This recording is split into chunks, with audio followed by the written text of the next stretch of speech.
Hello, team players, and welcome back.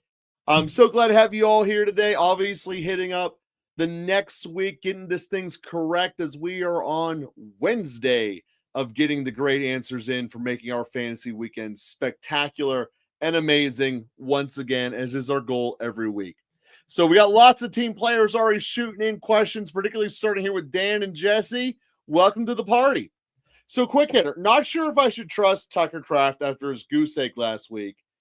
Is Theo Johnson, Cole Kmet, or Schoonmaker a better start this week?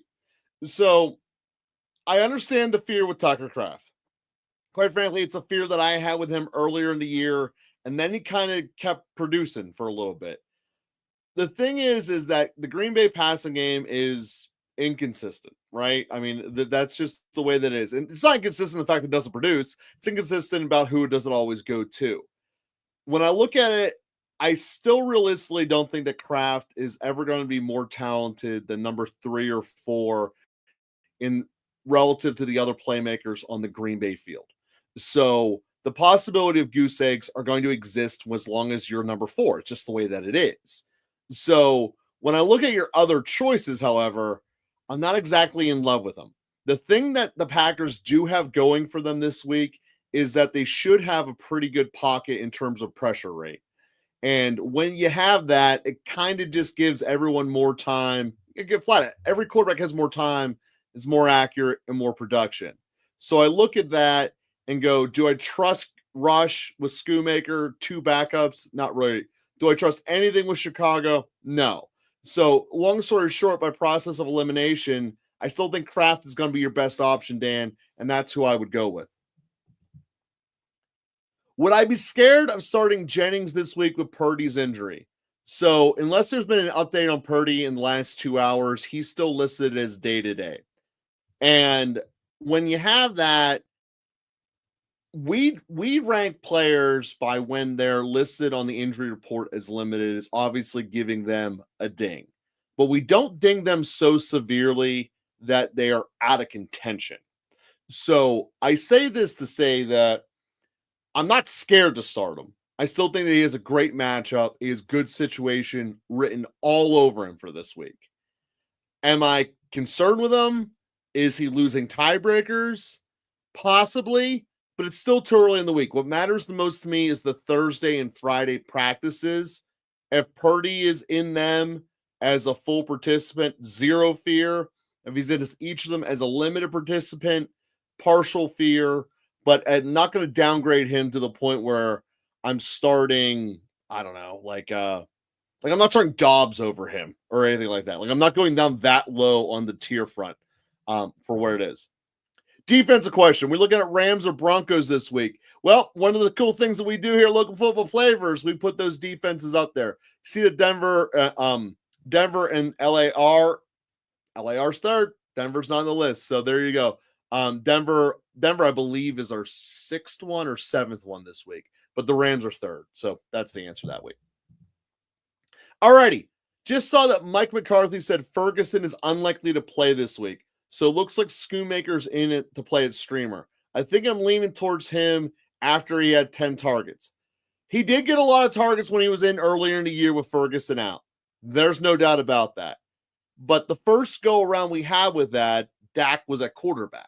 So when we're looking at the overall essence of it, in terms of the streaming world, it's not a bad selection. It's really not. Ferguson, you're basically slotting him into Ferguson's spot. The rest of that team is in disarray and shambles anyway. But the thing with Ferguson, you have to remember, is he's the number 2 in the Dallas passing game. Shoemaker is just another guy. So that needs to be factored in. It's a little bit of a different situation now with the Rush, a lot less first downs. That being said, he's a perfectly fine streamer, Dan, but I still think I'd rather play Crafter over him, to go back to your previous question. Welcome, Bob! Welcome to the party. If you guys agree to be a tight end, should you drop Amendola or Tank Bigsby in order to add them? So, Bob, basically, here's Dan's whole line of questioning. Mm-hmm. He's not happy that Kraft gave him a big old 0 last week, and he's got a bunch of people streaming that are streaming options. Theo Johnson, Komet, and Schoonmaker. Schoonmaker has the starting path due to A, coach speak, and B, Ferguson being out. Mhm. So the question is, first and foremost, do you think Kraft should be cut for any of those three? Or the other cutting is Amendola or Tank Bigsby. But long story short, are any of those three better than Kraft for this week as your starting point?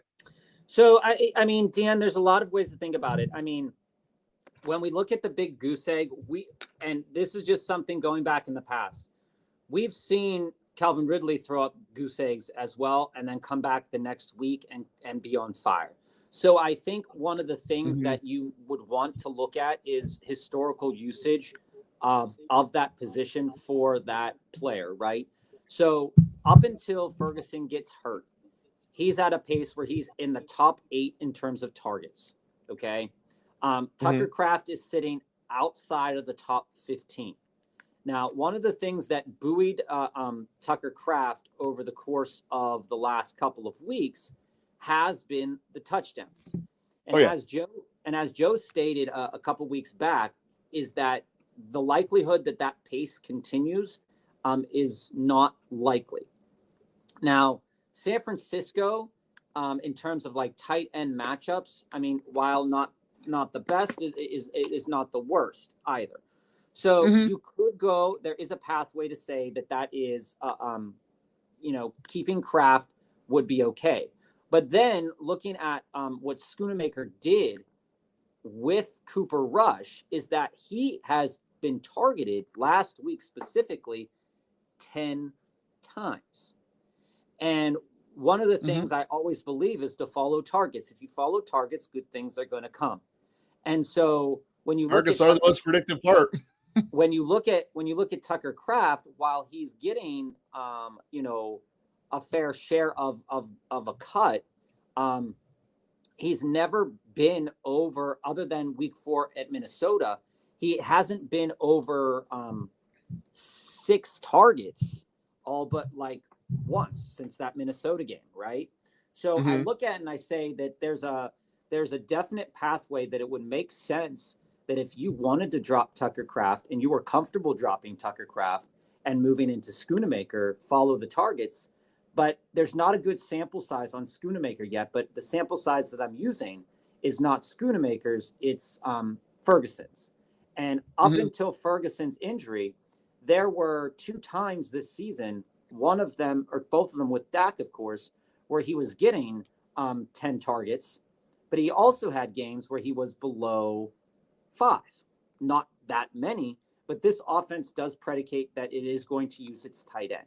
While Tucker Kraft might be a more valuable end zone threat, Schoonmaker will give you volume in a way.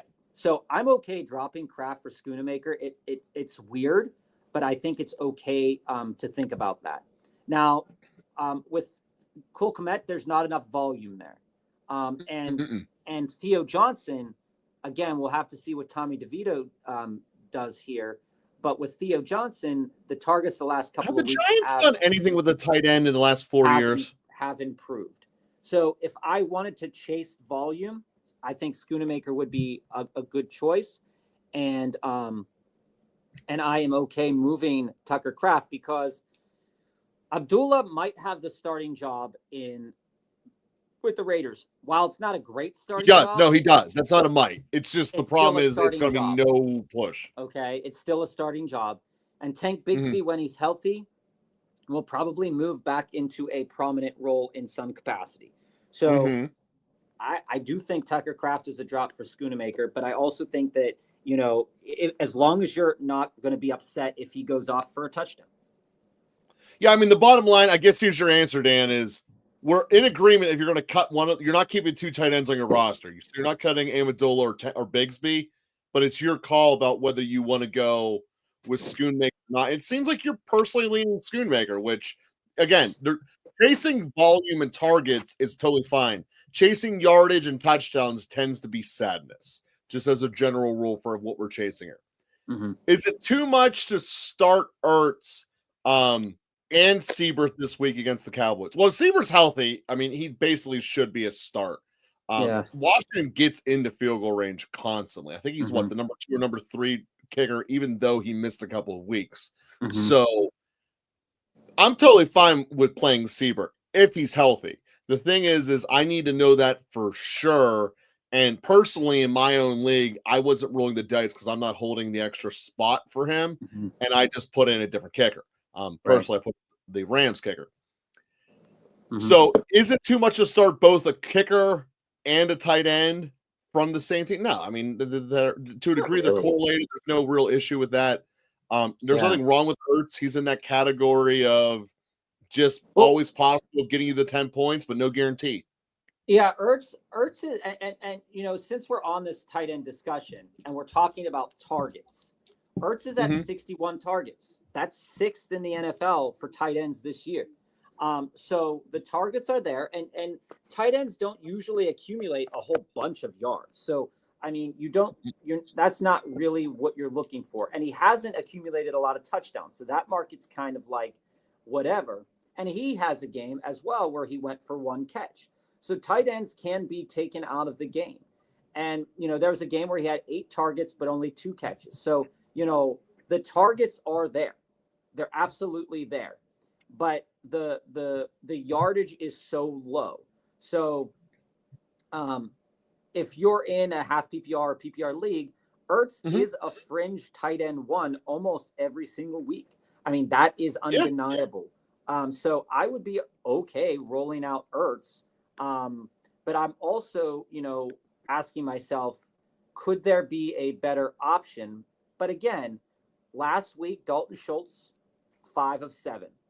So it's plausible that this matchup for Ertz is a really good matchup. And I'm not willing to pass up a really good matchup just because I don't want to start 2 players from the same team. Something especially one of the kicker. Kickers aren't people. All right, so I just traded Bijan and Neighbors to receive Puka and Mixon. All right, so certainly a downgrade at the running back position. Disagree. Hold on. Dude, you love Mixon too much.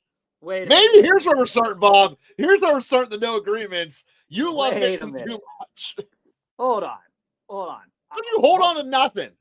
I'm holding on because I'm confused. The Texans' offensive line might be the most overrated unit of all of football right now. Joe, I'm confused how you're saying a running back that has 764 yards, missed 3 games, has accumulated 10 touchdowns, and has 203 receiving yards is a downgrade to Bijan, who has 783 yards, 6 touchdowns, and 359 receiving yards. How is that a downgrade? This is 100% personal bias. I love Bijan and I don't like Mixon.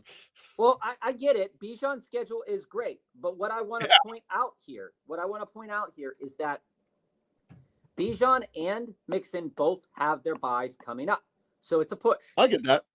Right? So this but comes down my bigger thing is moving forward. Receiver. Puka's the better receiver. He is a better receiver. But Houston's offensive line is nowhere near as good as perception. And it's actually pretty bad. And it's a very volatile build that they have there until it patches itself together, which really because of health. So I'm worried. I mean, there's a reason only Mixon could run behind it. I mean, Mixon was by far the best back on their team. So I worry about the long-term production as that line crumbles. So that's my number one worry. I don't have any worry with Puka. And I get why you can be worried about Neighbors. I personally just think it's a little bit of an overpay because I don't like Mixon enough. Here's what I see though, Landon. I love this, and you can take Joe's opinion to heart there. But what I see is over the next 2 weeks, Bijan has bye this week, but after that he plays the Chargers of Minnesota, which tend to be 2 of the harder rush defenses in the league. Chase Brown looked really good this past week, and Mixon plays 2 of the worst. Outside of that, the playoff schedule for Mixon is a lot harder. But again, and with Kansas City being week 16. So you're kind of trying to eat that. But when you're looking at the production of Mixon, and this is something that's always been true about Joe Mixon, is, as Diego says here, the workload is only comparable to Derrick Henry to a degree. Oh, yeah, there's no one fighting him. Yeah. Like Derrick Henry, Saquon, that's the comparable workload that we have. And I'm willing, and I'm not saying I dislike Bijan Robinson. I'm saying what puts me over the moon on this trade specifically, because these two backs are so capable in terms of point production on a given week. Oh, yeah, Puka is so much ahead of Neighbors. What puts me over on this is Puka, because Puka is in a better situation on a better passing team. And while the volume might not be as prolific maybe as Neighbors' volume, it's incredible. And I'm in on that all day, every day. All right, we're starting to find separations. There's too much love in the beginning of the week. And Mixon, boy, with Bowers, that team is a thumper of a team. I absolutely love that team, Landon. The only thing that stresses me out about that is owning Saquon and Hurts. That's the only thing that stresses me out. I'm less worried about that, although they're not good stack at all. Would you trade Devonta Smith for Khalil Shakir? Smith has been so inconsistent, and I can stack Shakir with Josh Allen, 12-man PPR. Here's all I need to say about Shakir. Shakir, from what we understand, has been running out of the slot as one of the lowest ADOTs, up there with Wan'Dale Robinson in the league. So what you're looking for out of Shakir is a safe floor. And I think what Shakir gives you on a week-to-week basis is a safe floor. But I question what his true ceiling actually is on a week-to-week basis. We've seen what the potential of Devonta Smith's true ceiling is. However, with that said, Dominic, the Eagles are passing at one of the lowest rates I feel like they've passed in the last couple of years with Jalen Hurts. And I think it's directly correlated to Saquon Barkley's arrival. You look at the pass. Oh, yeah, they could run the ball like crazy, and their defense is good. You look at the pass attempts for Jalen Hurts this year, it's 263, which sets him right in that conversation with Deshaun Watson, Jordan Love, and Gardner Minshew. And Jordan Love has missed some games. Now, that's not necessarily what I want to be tied to down in the long run stretch of the season. So I actually wouldn't be upset by this trade.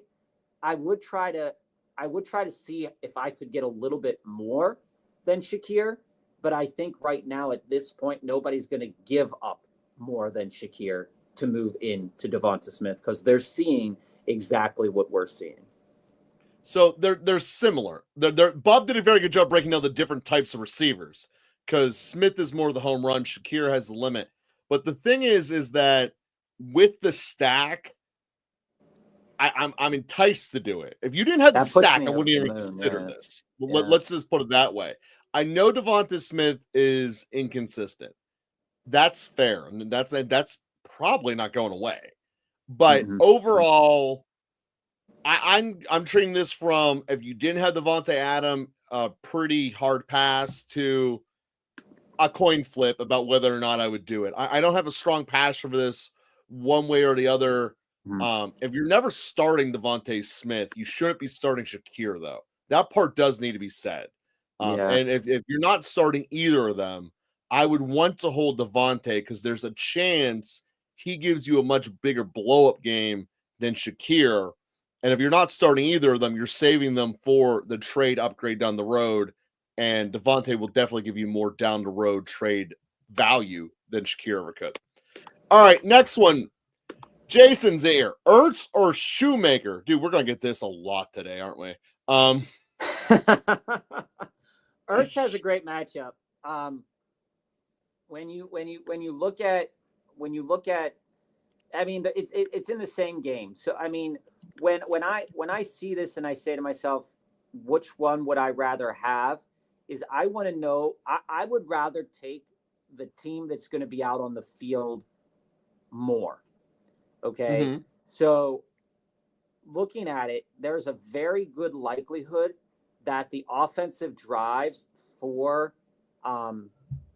the Washington are most likely going to move through the legs of Brian Robinson, Jaden Daniels, and Austin Eckler.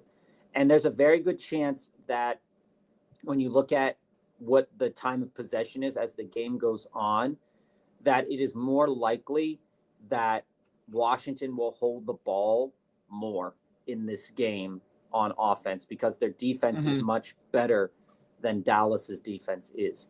So, but when we look at that, Dallas has a much better defense than Washington. Now that Parsons is back, Washington still has a bad defense. Yeah, but Parsons, when Lattimore comes and plays a healthy game with Washington, maybe that will make a big difference. But one of the things to think about going into this game is do you feel like which one of these players is going to be on the field and in optimal situations? So for me, Zach Ertz. Oh, Ertz is going to be in the red zone more. There's no doubt about that. Ertz, while it's a better, while it's definitely a better situation, in terms of being on the field, it's almost like a push. So Ertz's volume, versus Schoonamaker's, I could very easily see myself on Ertz right now, for that sheer point that there's that extra bonus of red zone potential for Washington more so than Schoonamaker.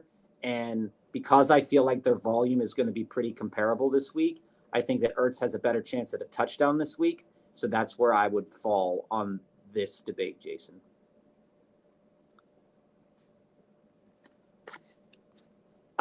Commanders or Browns D this week. Lowest point total, bad weather. How do you feel about that, Joe? The weather's supposed to be really bad in Cleveland. So historically speaking, this is a fun fact that Tomlin's metrics get broken down forever because he's been a coach for so long. And there's very few statistics in which he has a losing record against the division. One of which is divisional Thursday night games, specifically in Cleveland. He's 1-3 up there, I believe. So that we're talking about a guy who has almost 1,000 games coached, and they're breaking down things that small. But neither one. The point being is that they just played the Ravens. Historically, when the Steelers, the game after the Ravens, do not go high flying, they go, let's get the hell out and run the ball and just go home. They do that anyways on Thursday Night Football. So I can certainly see a scenario when the Steelers are just trying to win this game 24-10 and leave. And they just run the ball. They don't try to put up huge points, and they go home. The weather reflects the point total and that line of thinking. That being said, there's no player on Pittsburgh offense that is as talented as CeeDee Lamb. From the perspectives overall, do I think that what's going to divide this tiebreaker for me, Jason, and you're going to need to be on the wire for this, is Myles Garrett's questionability. Myles Garrett doesn't play, I can't play Cleveland's defense. But if Myles Garrett does play, I'm starting him. So I won't know the answer to this question really, and I'm not trying to punt it, but that's how big Myles Garrett is in this. I won't know it until 7:30 on Thursday night. Jason, my main question to you is that are these the two best options that are out there right now? Because as I see it, in terms of like turnovers and such, out of the two, Cleveland has more forced fumbles. They don't have as many fumble recoveries as Washington. The sacks are fairly even, and the two teams don't really cause a lot of turnovers. So if the only thing you're banking on, and depending on how the points of your league go, if the only thing you're banking on is like, hey, I'm going to get a low-scoring game in bad weather, these two defenses, in terms of point totals on the year, are pretty comparable, and they're pretty average. So if there's another option, maybe I don't go with this, but I think the lean would be Browns if Garrett plays. If Garrett plays, I think the lean would be Browns, but I think there might be some better options on the slate, particularly the Houston Texans. So if they're out there, I would go after them. C You Dog. do love those Houston Texans. We had the Texans rated as the number 2 defense this week. Do I trade Henry and Terry for CMC and Nico? Joe, I'll let you take this one first. I know you have lots of opinions. Dog, you are talking about my player I love more than anyone in King Henry. He might be my favorite fantasy player of the year for a lot of reasons. First off, I called the beginning of the year he's going to be the number 2 running back this year.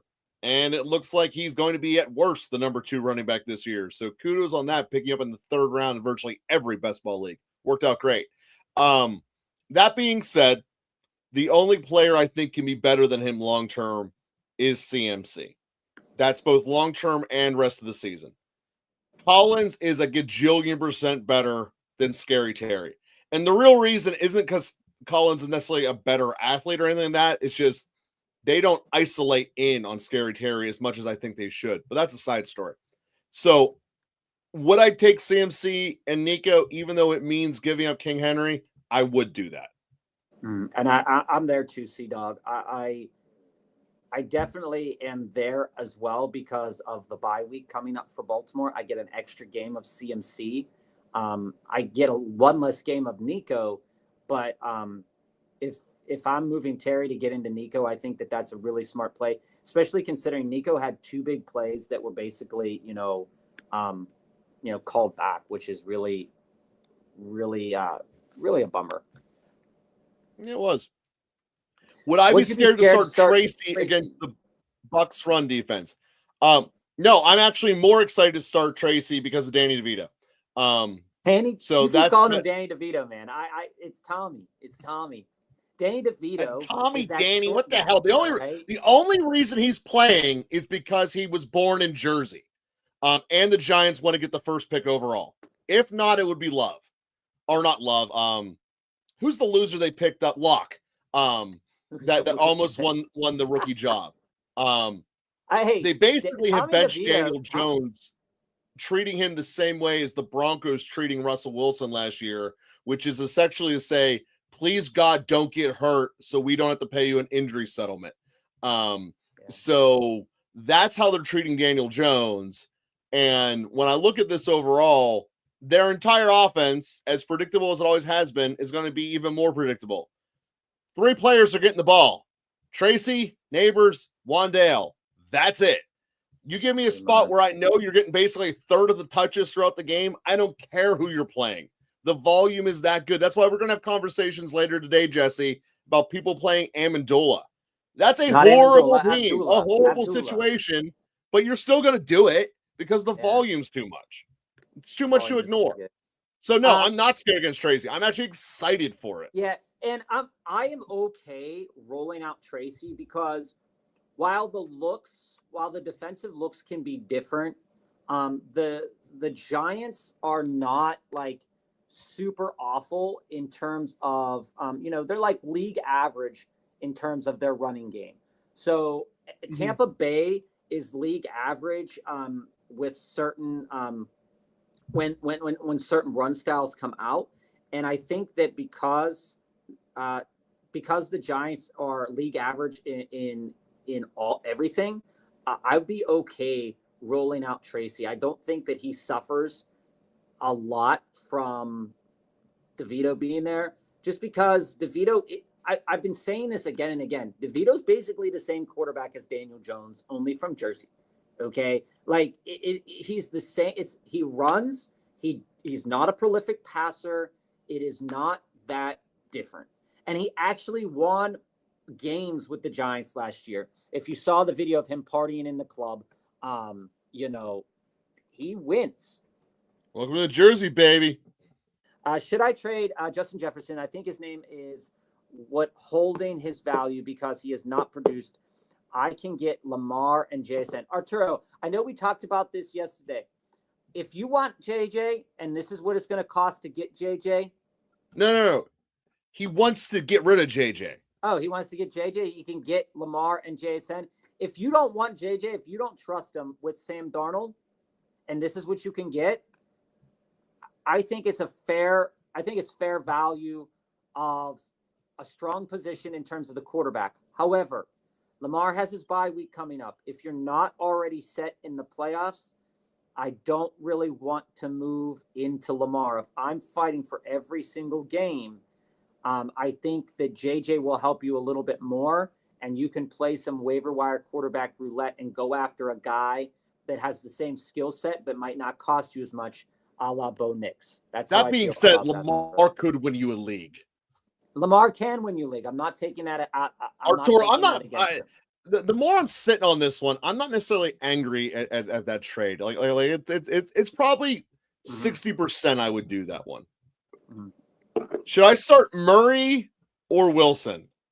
I'm not. You can't start Wilson this week. The Steelers are not going to put up enough points to justify it. Yeah, that's true. That's absolutely true. Kyler is always a mystery, gentlemen. Always a mystery. But what I do know is just a couple facts that we all know, right? Seattle passes it the most in the league. Mm-hmm. Arizona runs it, one of the highest percentages in the league. Probably going to do it again this week. This is a veritable opposites attract kind of matchup here. And so if Seattle's going to pass the ball a lot, if Geno is going to have incomplete passes, it could stall drives for Seattle, which puts the ball into Kyler Murray's hands more. Now, how much that time of possession will favor Kyler Murray, I'm not entirely sure. The matchup is good enough for Kyler. But again, as a passer this year, the games where he has benefited in terms of fantasy has really come in terms of his rush ability. And so what we're going to need to see out of Kyler Murray this week to be a really wonderful start and not just a mid start is we're going to need to see Kyler Murray get in the end zone with his legs. And will that happen this week? I'm not sure, but I'm willing to take a greater chance on Kyler Murray than Russell Wilson this week. Oh, yeah, Diego, that's not a debate. Yeah, and Diego, acknowledging your point about Mixon, I do think, Austin, that Bijan's playoff schedule is too good. He is a league winner, but Mixon is also at this point in time a league winner as well. And Joe's concerns about the offensive line are tangible. They do make sense, but I'm not willing to write the books on that one yet. Diego, Disley or QJ in the flex this week? Rarely does a tight end reach our flex other than tight end week. Just to point it out there, Diego, most tight ends in PPR leagues, in order to be a top 10 tight end, only need to accumulate 10 points and that's like receiver 50. Okay. And when you look at the potential for QJ this week, while they are facing the Ravens, this matchup doesn't necessarily favor QJ a lot, but the opportunities will be there. Disley, this matchup is very good, again, for Disley. So the question mark is, for us, Joe, who do you think gets more volume in this game, Disley or QJ? Because that would be the decision. Johnson. It's not even close. Johnson's going to give you more yardage and probably the same amount of targets. Yep. That's how I feel too. So I'm okay rolling QJ in the flex this week, Diego. And team players out there, first off, we appreciate you being with us and all that. Please make sure you do quick hitter or DD at the start of your questions so we know how to do that. That's just a fact. To Diego's point up here, stacks are not overrated in best ball leagues. They become more overrated in individual week off weekends. It really depends upon your setup. And in best ball league, they are certainly not overrated. But you are right. And in DFS, they're not. Players going to score the most. That's the fact. Yeah, absolutely. Like I'm not trotting out Gardner Minshew and Jacoby Myers in a week just because I have a stack. If I have a better option at quarterback, like you're not benching Joe Burrow for Minshew because you just got Jacoby Myers. But in best ball and in DFS lineups, they totally do have more value. Ricardo. Yep. And so Bob, you're in charge of this because you're bouncing around like crazy. Make sure we get that DD of Jesse before we go too far down. Yeah, we got that. Ricardo, Mahomes or JD5 this week? So, couple viewpoints about this, Ricardo. Mahomes will always be Patrick Mahomes. So True. it is almost a veritable conclusion that in a given week, he's going to pass for about 200 yards and most likely a touchdown or two. This game could also feature a Mahomes rushing touchdown because the Panthers are that bad. But again, this game does favor the matchup of, pure runner and pure passing quarterback. JD5 has not been running the ball as much. Cowboys are really bad at defending the run, but they haven't been running the ball that much with Jaden Daniels. The matchup is there that Jaden Daniels could have a great game. And my opinion, most people in the community know my opinion about Patrick Mahomes in that he hasn't been asked to be the Patrick Mahomes of old, and he's not going to put up 30 points. Jaden Daniels has the potential every week to do that. But my initial lean today on Wednesday is Patrick Mahomes because the matchup is good. He's going to throw the ball a decent amount, and he's going to get at least 2 touchdowns. And I don't know if that's in the cards for Jaden Daniels right now. Yeah, I mean, at the end of the day, one defense they're facing has one of the top 3 defensive players on the planet. The other one, you could probably mix them all together like a piece of Play-Doh, take that entire Carolina defense, mold them all together, and you couldn't get to anywhere near what Minka Parsons is. But if you would have asked me this question like 4 weeks ago, I would have had JD5 undoubtedly. That's because Parsons wasn't playing 3 weeks ago. Well, Dallas's defense was the same.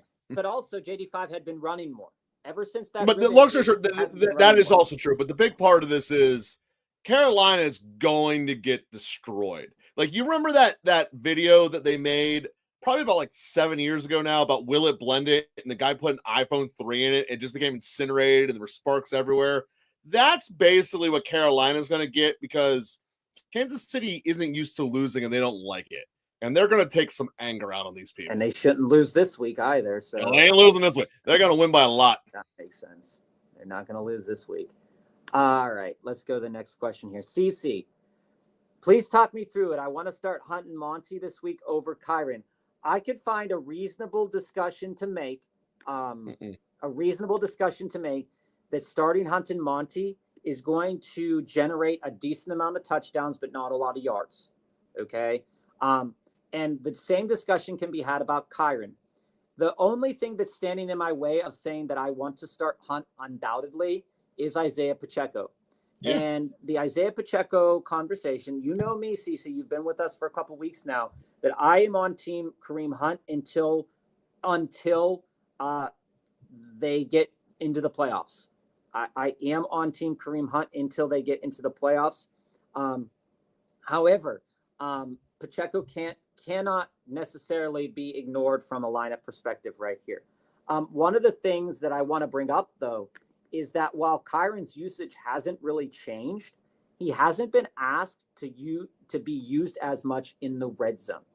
Okay. So while his looks have been really good, I just want to go back to week 11 here. And particularly inside the 5, because that's where you're going to find a decent amount of running backs land. Just attempts within the 5. We see nary a Kyron Williams. All right. So he doesn't even crack the list week 11. Let's go back to week 10. And this is from when Puka came back, etc.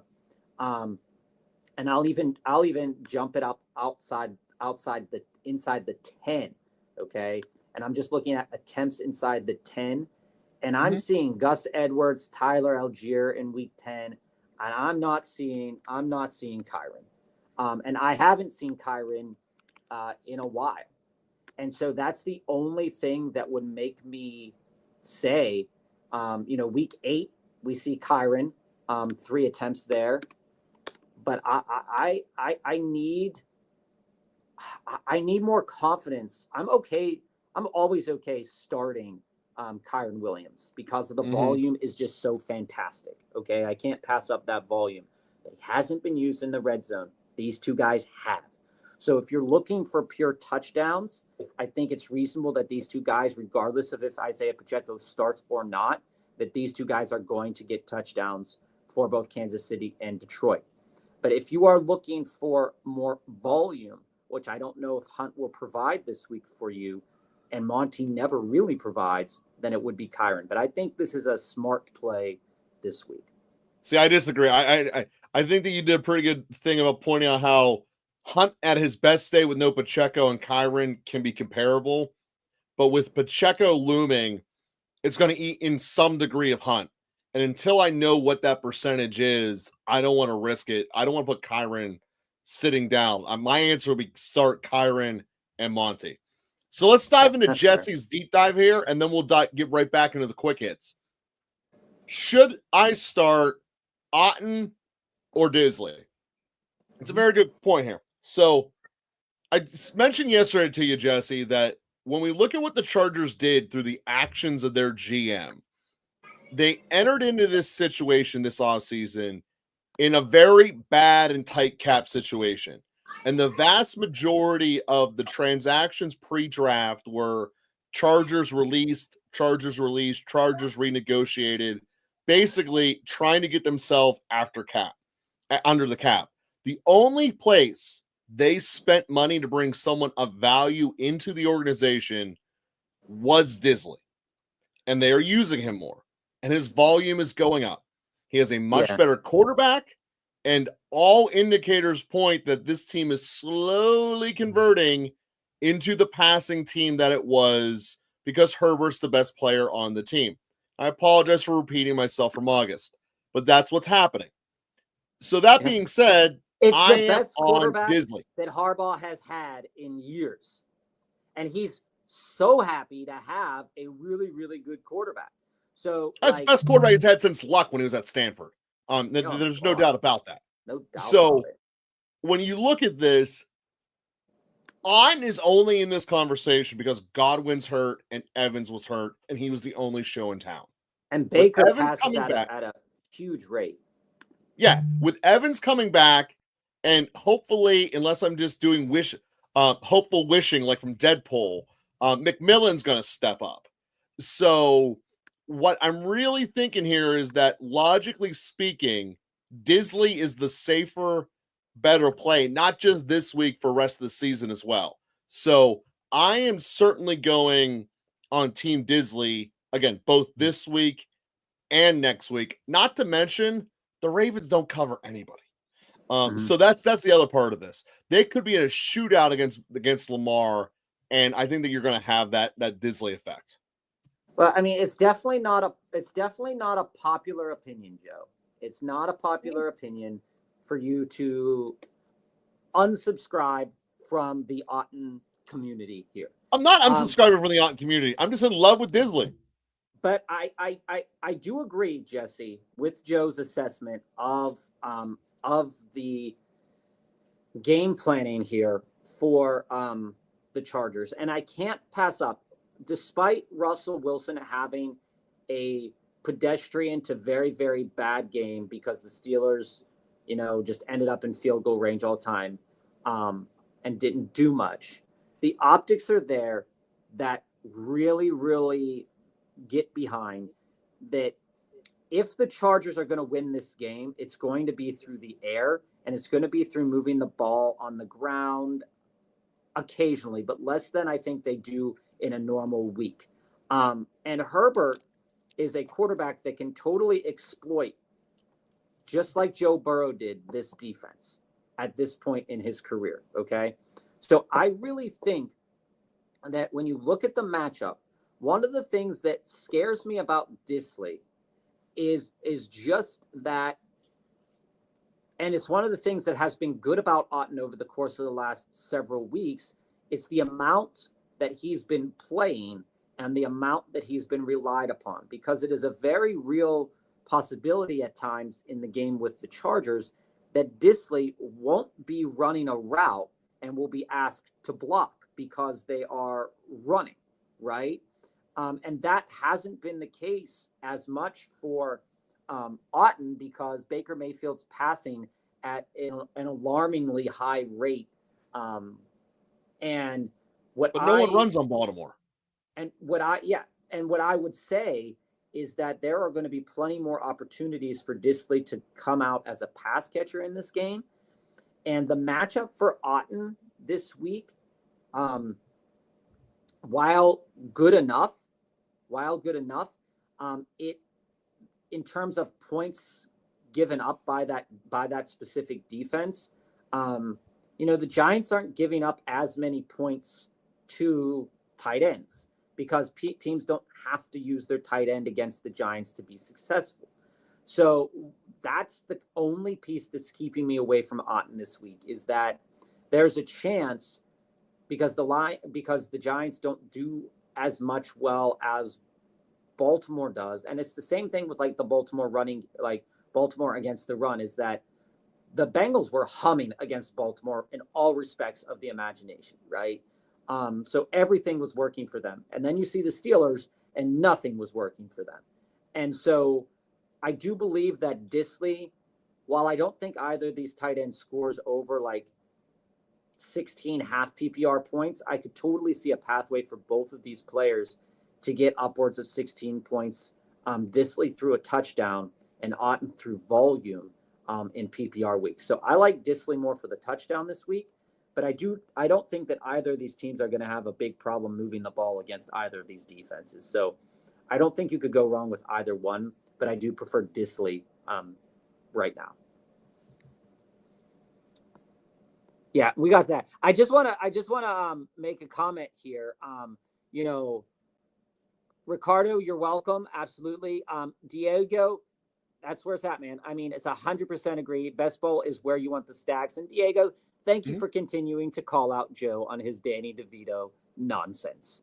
Hey, listen, DeVito's starting period is nonsense. We should treat it that way. Listen, I've come up with some stuff. I got the biggest one I regret is that Rattlinger sucked, because I wanted to call him the Rattling gun the entire year. And I'm very sad about this. I'm not going to lie. I'm very sad. But one thing I am happy with, before we dive into this next question, we were diving into our stats, not just the stats of the NFL. And since week 1, every single one of our lives has had more returning viewers than new viewers, which is a remarkably rare feat. And we thank all of you team players for helping making that happen. Earlier in the week, we went over 900 subscribers, and you guys just keep coming back and loving us, and we're going to keep here to help you. So we thank you all for that, and just remarkable stats. So Quincy, am I crazy to start Disley over McBride? Just heard us talking about Disley. You're not crazy. You're not crazy to do it. But my question to you, Quincy, is will you be disappointed if Disley doesn't turn out? I think Disley and McBride are very similar in terms of their point output this week, because Murray does rely on McBride as a volume kind of pass catcher in this offense, although there are weeks where it could be a low volume passing offense.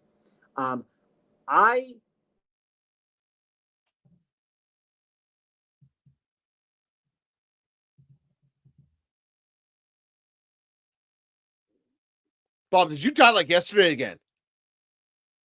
Oh no, the ghost has gotten Bob again. This has happened too many times, Bob. I'm scared. You know why? Because you don't have any things up in your room. When he had those spider webs up, guys, nothing was ever bad was happening to Bob. It gets concerning. I'm not gonna lie. So, yeah, as Bob was saying there, if you're going to be worried about is McBride going to make you sad if he goes off, you can't do it. But there is no scenario where you're not starting any of those receivers. Those 3 receivers, or 4 receivers rather, should all be in your lineup, even though you have both of the Niners ones. All of those are over a tight end. That's just the way that it is. So, Diego, May or Russ this week? The problem that I have with Russell Wilson is I don't think the Steelers are going to score at all. It is in their historical trends that when they go to Cleveland for night games, especially horrendous weather games like this is supposed to be, that they just run the ball and leave. And Russell Wilson was by far, for those who watched the tape of the Baltimore Steelers game last week, he was by far the easiest player on the field to tackle. Could be old age, could be the fact he's never been in a Ravens game before. I don't know. But I add all that up. I don't want to play Russell under any circumstances this week. I'm pretty much benching Russ to any other quarterback in the league this week, just for the simple fact that I don't see productions happening. I'm seeing this to be a stupid, no one wants to watch Thursday night game that, sorry for killing the ratings, but that's how it feels. Would I trade Tillman for Baker?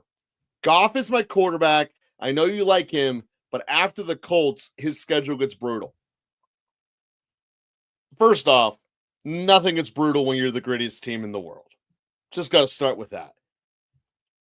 Baker is a fine option, but what you're going to have is, even in these games where the schedule does get brutal for Detroit, is that you're going to have this gnawing on you every single week, Austin. And I remember your team being stacked every time we look at it.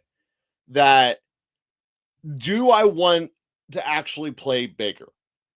That being said, based upon your roster, from what I remember with it, Tillman is an easy accessory to move because you don't start him, and you're probably never going to start him based on how stacked you are. So as I look at this, I am totally okay with acquiring an asset to back up Goff if you're afraid to use him. So I'm not opposed to it.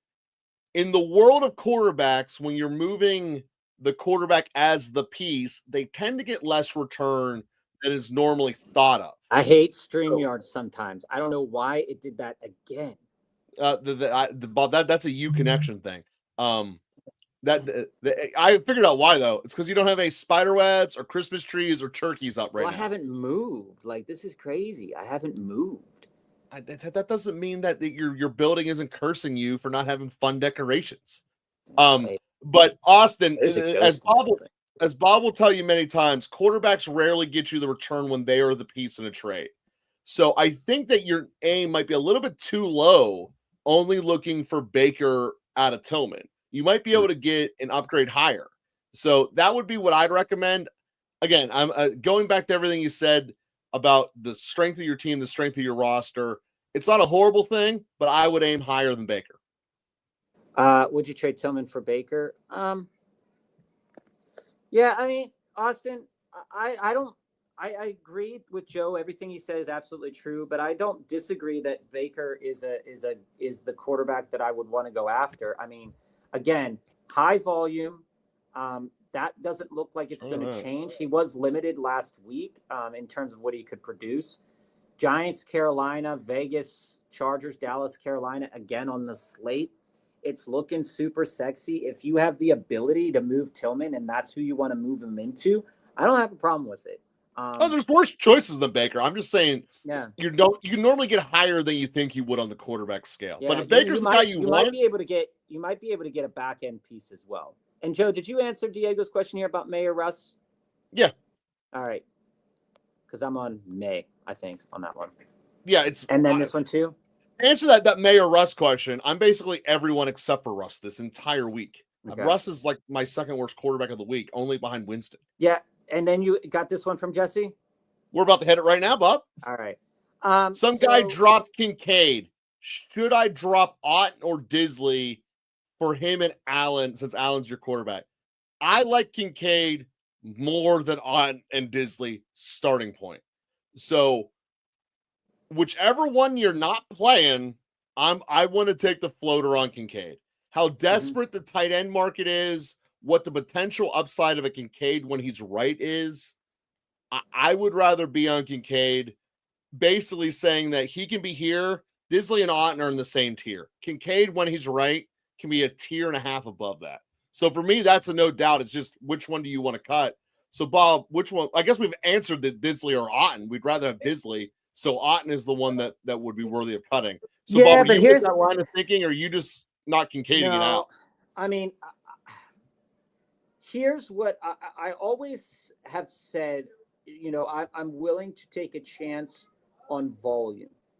And one of the things that is true about Kincaid is that Kincaid has one of the highest volumes of a tight end. He's number 7 on the year. but he hasn't done anything.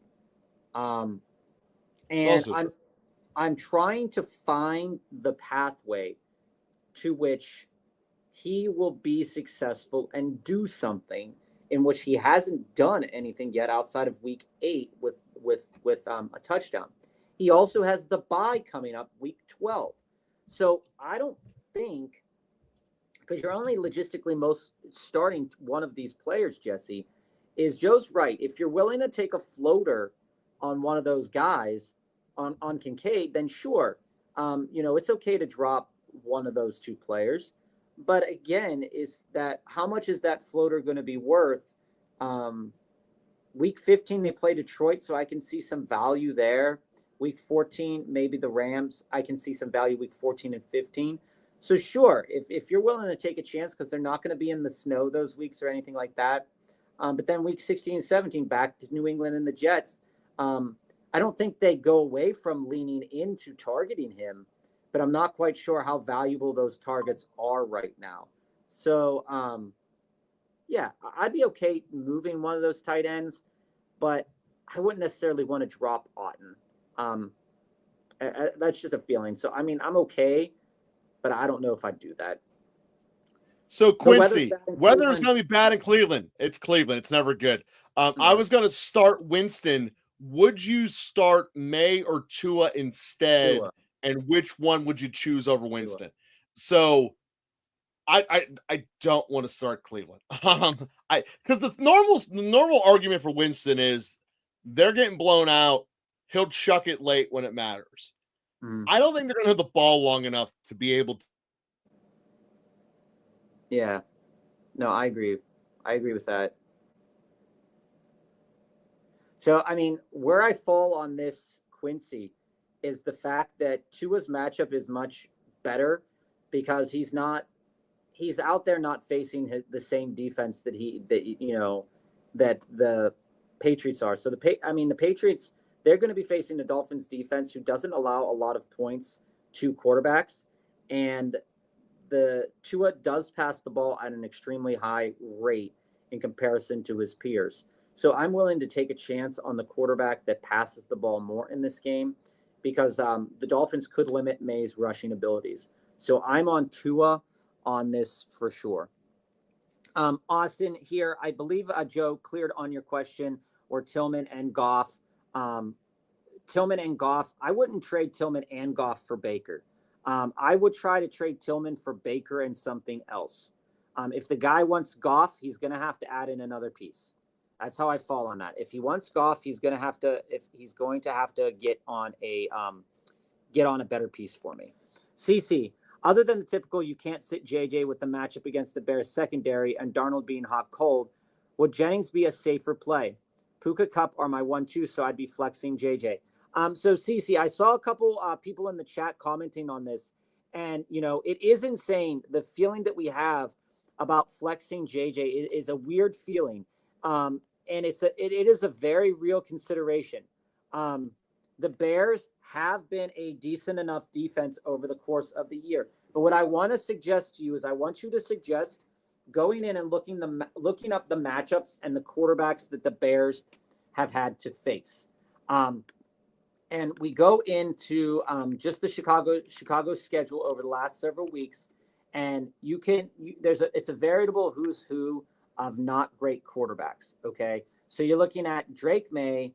Other than Drake May and Kyler Murray, you had Jaden Daniels, which is good. Then you had Trevor Lawrence, Andy Dalton, Joe Flacco, a Stafford without Puka and Cup, Stroud without a couple playmakers there. So they're good enough. But I do want to suggest that this matchup does affect the quarterback more necessarily than the wide receivers. We see Christian Watson going for 4 receptions for 150 yards. In the Pats game, we see a tight end going for 64 yards against the Bears. Back to that Cardinals game, looking back at it, Trey McBride was the highest pass catcher in that game. So there's a lot of conversation out there, CC, that does point that JJ would be a consideration for a flex. And I do think that Jennings is the safer play. As the chat shared, there is a concern with Brock Purdy's shoulder that I would monitor, but it's not out of the realm of conversation that Jennings would be a good start this week over JJ. I know that's really strange to say, but also I can't get over the fact that it is a very likely scenario that JJ could have a really good game here. So just going back and looking at the points allowed by these teams, looking at Chicago. Let me find it here. Chicago, they're not giving up a lot of points to wide receivers, period. So, yeah, Jennings is a safer play as long as Purdy starts. So I know that's not what some people want to hear, but it is the right decision right now as we sit today. The Commanders, Dolphins, and Browns didn't want the Dolphins because I'm starting Stevenson. I understand that, Jason, but even if Stevenson gets a touchdown and 100 yards, how bad does that affect the Dolphins defense? Honestly, right? I fully don't expect Stevenson to go off for 100 yards and 2 touchdowns. So that's just something to keep in mind when we look at the Dolphins defense. And also something when we look at the Dolphins defense is they don't get a lot of sacks. So that's something to keep your eye on. They're less than league average in terms of interceptions. They're less than league average in fumble recoveries and fumbles forced.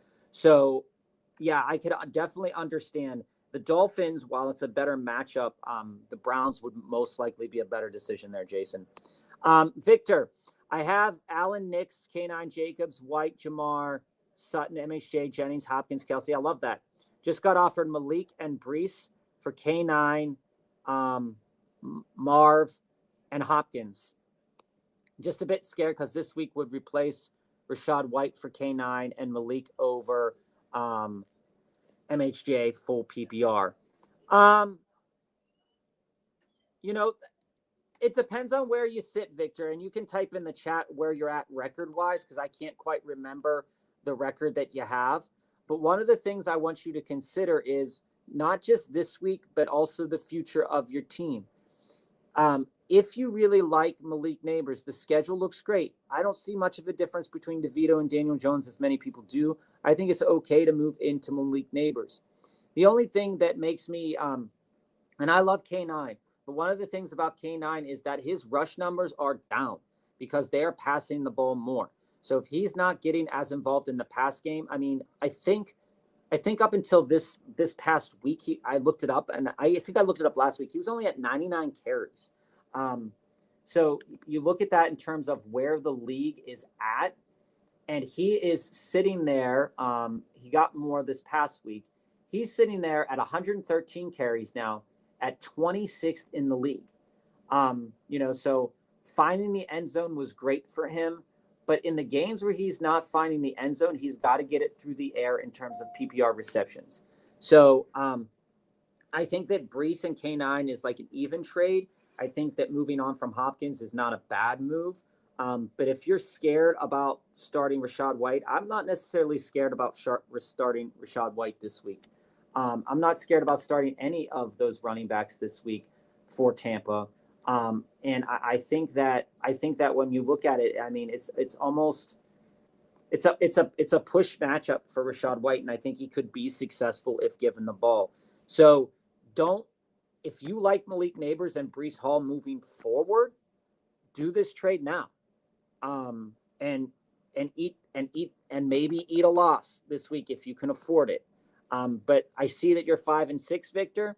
It really depends on what you feel like, because there's a very real possibility that K9 can throw up a game that's not as good either. Because, again, the Cardinals take the ball a lot through the ground. And that could be a game that, they might not use K9 as much in the comeback scenario.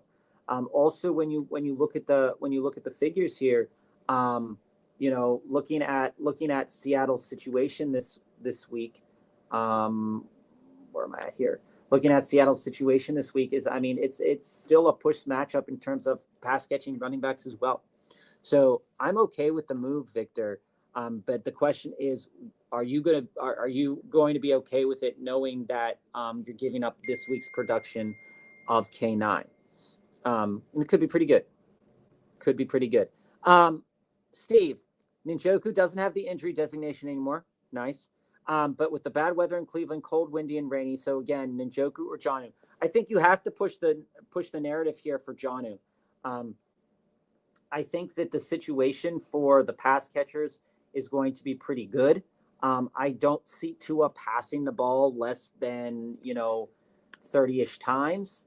So I do think that Devin Achane is probably going to feast in this game. So that's going to definitely favor you, Steve, for sure.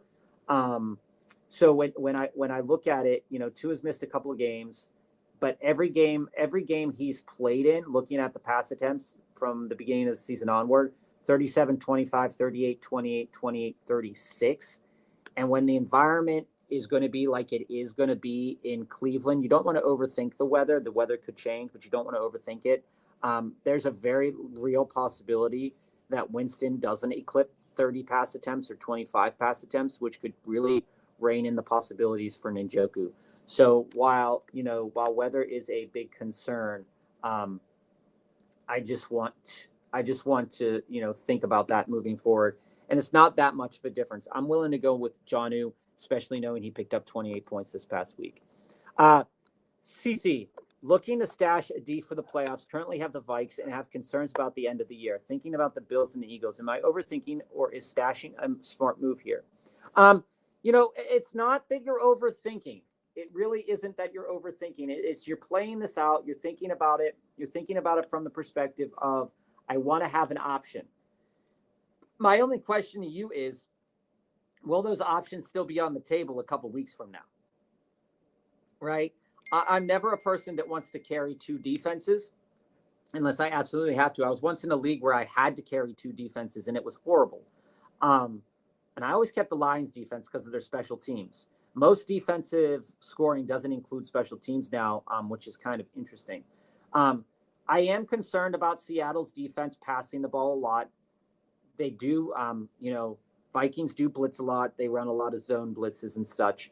Chicago's probably not going to be so scary. Atlanta's probably not going to be so scary. Arizona's probably not going to be so scary. So I'm not as concerned. Maybe that Week 17 game against Green Bay concerns me. But I'm not that concerned for Minnesota because they do accumulate a lot of sacks. They're getting a good amount of turnovers. They have the highest interception number in the league right now. They're getting fumble recoveries. They have defensive touchdowns. I don't think you need to get a defense right now, CC. I think you can wait until maybe you feel like you've kind of compartmentalized it a little bit more. When you look at the Bills are a good option, but I think one of the things to think about here is that matchup against New England and the Jets are great for week 16, 17. So that's what I'm looking at there. And then Philadelphia matchup 16, 17 is Washington, Dallas, Steelers. Philadelphia is turning it on. But they are still allowing a good amount of points. So out of those two, I like the matchups better for the Bills. But I don't know if you necessarily have to do it. Really? Shane, trade Kamara and Devonta Smith for Puka and Goff. My QBs are Tua and Stroud. My running backs are CMC, B-Rob. My other starting wide receivers are Garrett Wilson, half PPR. Shane, I like it and I don't. What are you doing with Stroud? What are you doing with Tua? Goff, it has amazing production. And Goff is one of the best quarterbacks this year in terms of touchdown totals and such. One of the things, though, I want you to be cautious of is, carrying. Obviously, you're most likely going to drop one of those quarterbacks. And Shane, you can put it in the chat if you're still here. That is. All right, Victor. Well, yeah. Hold on 1 minute, Victor. We'll get to that. Trading Kamara right now, if you're concerned about where the volume will lie with Taysom Hill there. We talked about this on the show over the past couple of days. Maybe Taysom Hill eats into that volume later on down the stretch because the matchups are pretty good with Kamara as a pure runner. But we know that Kamara's value primarily comes through as a pass catcher as well. So I would be okay moving into Puka, but I don't necessarily see you needing Goff because Tua does have some good enough matchups on the slate, especially this week. The matchup is pretty good. You look at the next couple of weeks: Green Bay, Jets, Houston, San Francisco, Cleveland. Not terrible matchups for Tua. The San Francisco game could be a little bit of a challenge. So maybe I reframe this trade a little bit. I'm okay with B-Rob and CMC as my starting two running backs. I'm not stating that I'm not okay with that, but I'm wondering, is this trade for Puka, or is this trade for Goff, or is this trade for both of them, Shane? So if you're still in the chat, let us know. I'm always going to be okay moving into Puka, so I think I would do that trade. I'm always okay moving into Puka, but I think that it needs to be considered. Victor, I'm okay with this trade. I really am. I think it's okay to hit accept on this trade. Like I said, as long as you're okay moving off of K9 and you're willing to eat that Rachaad White week this week, which I think could still be a good week. I like it. I would do it. Joe might tell you to pump the brakes, but I think you're getting two of the better players in this deal, regardless of how DeVito plays. Brees has a great, incredible schedule coming up. He's not going to put up 28 points every week, but I think it's going to be great for you. I would do it. I would do it as long as you're comfortable doing it. I would do it. Lipsy, start at flex, Jennings, Devonta Smith, Judy. I think that Judy can't be started this week with knowing the bad weather. But again, I'm not going to overplay bad weather. Players have performed well in bad weather. So Judy's volume over the past several weeks with Jameis Winston has been pretty good. If Tyler's in the chat, Tyler could point out to you the volume that he had been producing. We talked about it yesterday. Devonta Smith, again, has the concern of a lowish passing volume game. The Eagles could probably run against the Rams decently well. When I look at the slate here, it does favor that there's a chance that Devonta Smith could do pretty well. Hold on, we just got an emergency alert. Tornado warning. It's unusual to get a tornado warning here in Pittsburgh, so hold on 1 minute. That was just crazy. And the injury to Purdy would be something that I would consider. So I'm out on Judy because of the weather. This would come down to Jennings and Devonta Smith, and I do favor Jennings because the volume is there. Shane, the other offer I got was Kamara and Khalil Shakir for MHJ and Goff. I like the other one better. So this tells me that you really do want Goff. I like the other one better. Yeah, Shane, I'm okay with it. I am okay with it. Joe, did you see that tornado warning we just got? I don't know if you got it. It literally just took the power out of my house, and hence why I disappeared. So Shane, Joe, I want you to chime in on this question here. How do you feel about this? Because I'm okay moving into Puka, and he does want both Puka and Goff. Yeah. How do you feel about it? So then you should get more. I mean, the Devontae has value. I get why everyone's down on him because it's inconsistent, right? But he has value. If this is the best you can get, I would accept it, but I would try to push it just a little bit further. That's how I would like to look at it. But yeah, I'm not opposed to it by any stretch of the imagination. This is not a bad starting point. Yeah, and the other trade I wouldn't really want to involve myself in as much, which was this one. I don't want any part of that one. I don't like that one at all. Yeah, no, that's because you hate Harrison Jr. though. I don't. I just don't like the situation.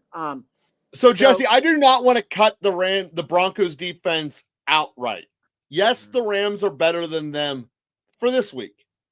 Overall, though, it's all because they're matchup dependent. If the Rams are playing someone good, you're not going to want to start the Rams. Denver themselves are one of the few teams that are actually good at defense that are a standalone entity. So I look at that and go, if you can rule holding two, hold two. Again, the Broncos are still a top 10 defense this week. It's not like you're eating the worst thing in the world. You're just not eating the best. So that's how I look at it. Like I said, if you got an extra drop somewhere else, that's how I would do it. But I'm not going to go out of my way to get rid of Denver's defense, because I think you'll be hurting yourself much more in the long run, and then you'd be helping yourself. Start 2, Pollard, Hunt, Tracy, Brooks, Pacheco, and Bucky. All right, so I'm going to do the assumption of perfect health. You guys kind of know that's what I do anyway. Hunt scares me because Pacheco scares me, because Pacheco is back and we don't know how much he's back, right? So that is a real problem here, Quincy. 100% I want to play Tracy out of that group. Tracy's volume is going to be insane. Tommy DeVito, since you guys keep getting mad at me for calling him Danny DeVito, is not going to be helping, or is not going to hurt Tracy's cause. He's actually going to be helping it, because who's trusting that guy to throw the ball 40 times a game? No one should. So Tracy's going to be getting a ton of action. The other thing that you're going to get is a lot more close to the line of scrimmage passing, which Tracy benefits from. So overall, Tracy is my first of that group. I absolutely want to play. If Spears is out, it's probably Pollard, because Pollard was only getting his reps held back when Spears was in. When Spears isn't playing, they basically give everything to Pollard. So because of volume and not because of talent, with Spears being out, if he's not out, I don't play Pollard at all. But if he is out, my answer is Tracy and Pollard. If not, it's going to be Tracy and one at Kansas City. No, I mean, Quincy, I mentioned this the other day. I'm pretty soundly on Bucky this week.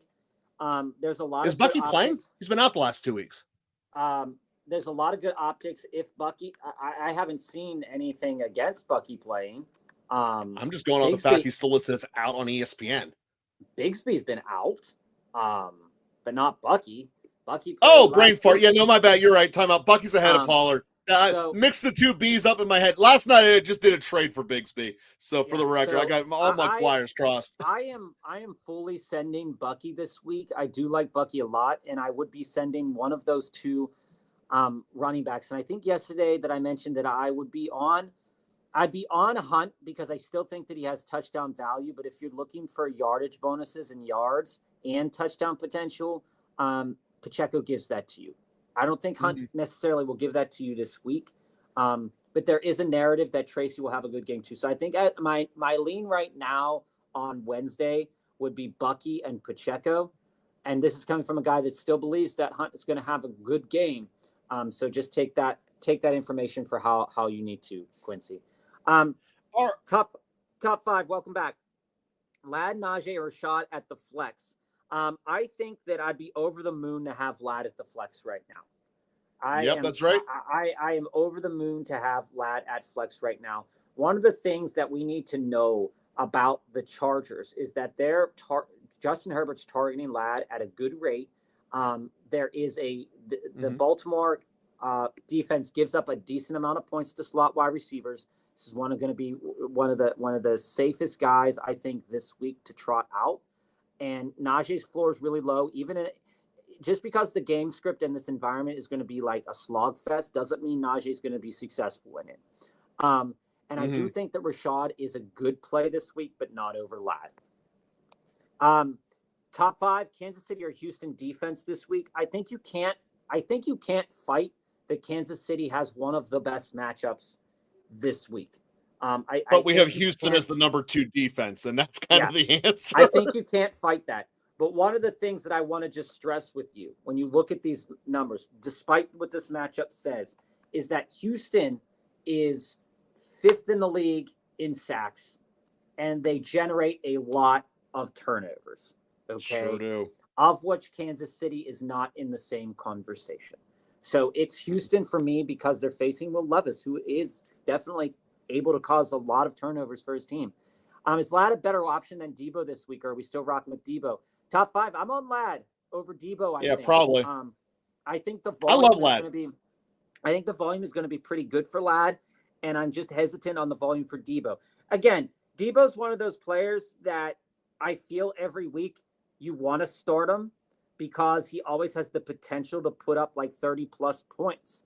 But when you have another player who's just as capable and provides you with a little bit of a safer floor, I'm willing to take that opportunity. I'm willing to take that opportunity of a safer floor. But if I have a lot of safe floor options in my lineup already, I'm willing to take a chance on Debo. So if I have, like, say, for example, I'm trotting out, and I'm not saying this is who you're trotting out, but let's say I was trotting out JSN and Amon-Ra or something like that, then I'd be willing to take a chance on Debo, right? But if I'm putting out there Marvin Harrison Jr. and Josh Downs, then I'd go with Ladd. And that's because fair. I've already took chances somewhere else in my lineup. And I appreciate you for leaning into the quick hitter system there, my man. We appreciate those who do. All right, so deep dive with Xenon. All right. Let's add that. Well, we're not getting to that because we got. We'll do your deep dive right here. We'll do it in order here as we got it. Zai. So let's go down here for a moment and look at your team. So 12-man, half PPR, 1 quarterback, 2 wide receiver, 2 running back, 1 tight end, 1 flex. Made an awful trade headed into the playoffs. Love Darnold. Traded for solid playoff schedule players. Thoughts? All right. I'm looking at your lineup. What was the trade? We're not worried about it, but we're going to look at what we see here. So we see Love and Darnold. Not bad. I can live with that. Love's schedule does look hard from a quarterback perspective, but I think he has the chance to be relatively successful. You look at Tyreek. Tyreek's one of those players that the volume looks like it's starting to trend in the right direction. He's on a team that's going to pass the ball a good clip. While those passes will benefit Devin Achane, they are going to benefit Tyreek Hill as well. Jaden Reed's volume is concerning, but he is a producer. So he's one of those players in the same conversation as Debo, is that he provides you with a very low floor, but a super high ceiling. So I'm willing to go with that. MHJ, similar. Super lowish floor, high ceiling. And Quentin Johnston is a stabilizing factor on your team, which is weird to say. Saquon and Kyren are the safest players on your team. No doubt. Kyren, although he's not getting the touchdowns, is still providing you with volume that points in the direction that the touchdowns will come. So I love that you're there. Then we're looking at Alvin Kamara, and having Alvin Kamara, you have Taysom Hill and you have Kamara. I'm okay monopolizing New Orleans running backs at this point in time with a good playoff schedule going down the road. I do want to put a Taysom Hill reality check out there. He had the ball 11 times and created 2 turnovers. There is not exactly going to be a huge appetite for this if he's not producing 3 touchdowns every week. So just to recognize that in 5 of his 11 plays, he either did a turnover or a touchdown. That is really all or nothing that the NFL, A, doesn't like, and B, rarely is acceptable. So I put that out there to say. But Zai, he's an all or nothing play. What was the trade? I'm really curious what that trade was, who you gave away. But as it sits right now, I think you do have a nice group of players who can be productive. It's just that your team does have a lot of risk associated with it. You're going to either be one of the top scoring teams in your league or one of the lower scoring teams in your league.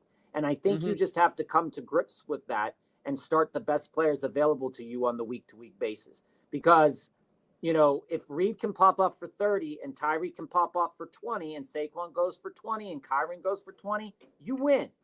But if Kyren goes for 8, Saquon goes for 15, Tyreek goes for 18, and Reed goes for 5, there's a very realistic chance you're going to lose.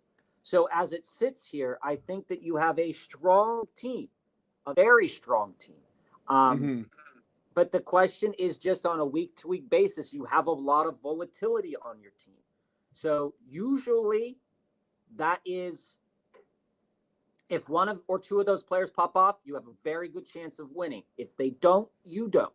So that's kind of where that discussion lies. And I think when we look at playoffs going in there, Puka, Debo, Tracy for Kamara and MHJ. Wasn't confident about Debo and Puka being very injury prone. I personally wouldn't have traded Puka, but I'm okay trading Debo and Tracy. Debo right now has a similar volatility as MHJ. And Kamara, despite what we saw from Taysom Hill this week, is still, still has the better chance at touchdowns than Tracy does. So I do think that giving up Puka was a lot. But I don't think that your team is in any worse of a place without Puka. It would have been in a stronger place with Puka for sure. But again, starting Kamara in the flex over one of those over Reed, I think gives you a little bit less volatility in your starting lineup. But it does bring Reed's his number 2 receiver. Right, but it was Puka. So it was Puka. Now it's Reed because Kamara is now in his flex indeterminably. I don't think the trade is as bad as people probably want to make you feel. While I still would have wanted Puka, and I might not have done the trade because I'm not a big fan right now of Kamara, I still think that your team's in a good situation. You have just accumulated a lot of players that are boom or bust, as people say. But I would say there's more volatility. Trone, my only running backs for now are Barkley, Monty, and Mostert. Would you pick up Gainwell to handcuff Barkley since I have no running back depth? Corum worth a stash. Trone, in your league, Corum is worth a stash. It's unfortunate what's happened this year to Mostert. He was one of our guys leading up into the season. We had a lot of him in best ball. And the narrative that I formed in my brain was that even if he regressed from 21 touchdowns, the way that Miami was playing, it was more realistic that he would stabilize somewhere within the 8 touchdown range, which for a running back is perfectly fine. So I think that what we've seen out of Mostert is just disappointing. Barkley and Monty are just goats right now. And I don't think you necessarily need depth, but if you were to stash one of those guys, I think I'd go Corum. Yeah, I agree with that. Are we starting Pacheco even if he's limited? Jason, this is the biggest question I think of the week. The biggest narrative for me this week is to check the injury reports because Andy Reid is going to be as honest as he can be within these reports and within his coach speak. They're out there to win football games, not win us fantasy football championships. So there's a very real possibility that Kareem Hunt, like I said to many people over the last couple of weeks, stays in and gets the bulk of the carries. But Andy Reid's a smart coach. He knows his players. He knows what they can and they can't do. I mean, he's taken Alex Smith and made him to be relevant in football again after leaving the Niners. So, I mean, you got to consider what Andy Reid is as a coach. And you got to consider when he was back in Philadelphia, he's starting no-name guys at times. And you're like, well, what the hell? Why would you do that as a fantasy player? But he's there to win football games. So if Hunt gives him a better chance to win a football game, he's going to keep him in the game. If it's not like this is going to be like Hunt, Pacheco, Hunt, Pacheco, Hunt, Pacheco. But if Pacheco's fully healthy and he believes Pacheco's fully healthy, Pacheco's probably going to be on the field more than we think. So while I think that Hunt does have a very good chance to play all game, and I do like his touchdown potential, and I do think it would be smart for them to not push Pacheco farther than Pacheco needs to, especially with them being undefeated. Doesn't matter what I think. Right? So I do think that even a limited Pacheco is a good enough starter in most circumstances, especially against the Panthers. If they were playing the Minnesota Vikings, probably not. See, I disagree with that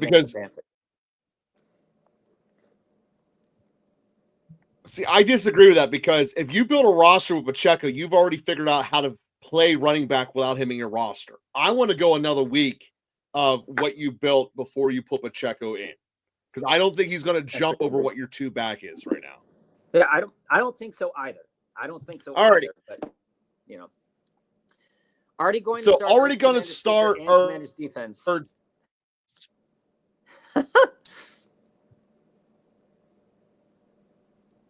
All right. Dude, Dallas is bad. Yeah. I would not start Pittman over any of them. Wan'Dale Robinson is also a no. And Madison's a no. And I'm not starting Madison over Eckler. Yeah, you might. You be know what? starting I four can almost say Commanders. it's 100%, Jason. I am probably going to have a DFS lineup with 6 of them and then CeeDee Lamb on the other side. I'm just going to go all in on this game because there is a I chance don't that think it this will game allow you to do becomes that. I don't Washington think it gets will up allow you to do early, that. garbage time. It will, as long as you can afford it, they don't care. No, I don't think you can put. Oh, I want to build this can, right now on the side. I think you can put 5. I'm pretty sure you can put 5 from the same team in a lineup. I don't think you can go further than That would that. be 4. So Well, if you can afford it, you can. Here's the other discussion point. Okay, the other discussion point is there are games where Eckler has looked good as a running back, but once Brian Robinson was back this week, Eckler's role exclusively came through the air. Okay, so Eckler's role exclusively came through the air.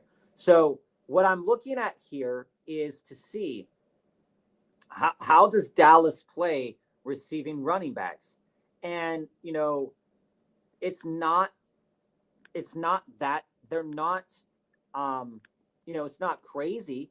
They're not like fantastic against receiving running backs, but I think that Eckler's a smart play this week. I think that Eckler's a smart play over Madison, and I think that Eckler's a smarter play than Pittman. But I would be cautious with a guy like Wan'Dale Robinson, because Wan'Dale Robinson is going to soak up some volume from DeVito. He is going to soak up some volume from DeVito. But the matchup is great for Eckler. So I don't think I could pass on that either. And I think it might be that you're going to run 4 Commanders in this lineup. And I'm not so mad about that. George, half PPR. I just traded Kenneth Walker and Devontae Adams for Achane and Juwan Jennings. Absolutely amazing trade. You're going from a no real volume concern you're going from a volume concern for me, at least, in Ken Walker, especially in the run game, to a no volume concern in the run game or the pass game in Achane. And you're taking a player in Devontae Adams who's in a worse situation and moving into a player like Juwan Jennings who's in a better situation, who soaks up the same amount of volume. And now, going into the backstretch of the season, George, I can have Amon-Ra, Nico, Jennings, Mixon, Achane, and Chase Brown and Tracy on my team. Dude, stellar trade. Yeah. And Steve Garza has Achane too, and he'll tell you that Achane is definitely worth owning. And I think he's worth owning above Ken Walker. I think he did really good there, George. Would you trade CeeDee Lamb and Dobbins for Mike Evans and Chase Brown half PPR? Andre, I might pump the brakes on this one. I do love Mike Evans, and I do think that he will return when he returns to a good amount of volume. It really depends upon how risk averse you are with this injury and how you feel about Chase Brown moving forward. Joe has definitely pushed more narratives about Chase Brown, about him maybe them pumping the brakes as the season goes on, because the Bengals might decide that they want to pump the brakes a little bit. So I think that the volume for CeeDee Lamb, we just saw it this past week, isn't really going to be much of a concern. But I will kind of say, though, that when looking at Dallas's schedule, we're going to have some good games and some bad games for Dallas. So you got the Giants coming up, the Commanders, the Bengals is going to be a good enough game. The Panthers is going to be a good enough game. But when you really need CeeDee Lamb, they're going to be running against Philadelphia. And if we've seen anything from Quinion Mitchell this year, is that he can, I'm not saying he will, he can shut down a number 1 wide receiver. None of the number 1 wide receivers are in the same stratosphere as Lamb, to the degree that Lamb is one of the best in the league. But if you are playing to win that chip, maybe Lamb disappoints week 17. I don't think he disappoints any other week, though. So I'm okay keeping Lamb and Dobbins. And maybe if you want to go out and get Chase Brown, I would try to put a package together for Chase Brown. But I do like moving into Mike Evans, but I think that I can't trade a healthy CeeDee Lamb into a recovering Mike Evans right now. So, Andre, I agree with Bob that Lamb is the answer. And going back to can you build a DFS with all the skins? Here's what I just built. I think this thing is amazing. And this is just off the top of my head, but it works and it's already official. I'm going to make some money on this. Daniels, Eckler, Monty, Coker, who is like my steal of DFS for the week, CeeDee Lamb, McMillan, Ertz, Amah, and then those Washington defense. Yeah, that's kind of weird. Kind of weird. 5 from the same game, man. Stafford, Geno, or Tua this week? Stafford, Geno, or Tua this week? I think that I'm on Tua this week. I just can't see a pathway where Tua's not throwing the ball a bunch in this game. I think that I'm pretty comfortable on Tua this week. There is reason to say that Stafford could have a good game too. But I think it is less. I think it is less likely, knowing that the Eagles have been coming out and being pretty good against quarterbacks. And for me, the only narrative for Geno Smith that I'm worried about is the Cardinals keep it on the ground too much, and Geno just doesn't pass the ball enough. And so I'm pretty comfortably on Tua because I know that Drake May and the Patriots aren't going to be moving the ball. So Bob and I are disagreeing with there because I'm going to go Stafford. When Stafford has both Puka and Cup, he's the best quarterback in fantasy football. So I'm going to go with Stafford on that. Bob might have froze out on me again. We're not kidding. There is a tornado going through Allegheny County right now, which is really hard to do if you live in a place with as many rivers as Pittsburgh. It just doesn't normally happen. So as a result, the internet's going down everywhere. So Augustino, Hurts is your quarterback. You got Hall, Kamara, Chase Brown, Dobbins, Eckler. You got London, Lamb, Ridley, Jennings down, Bowers, and the Hawk.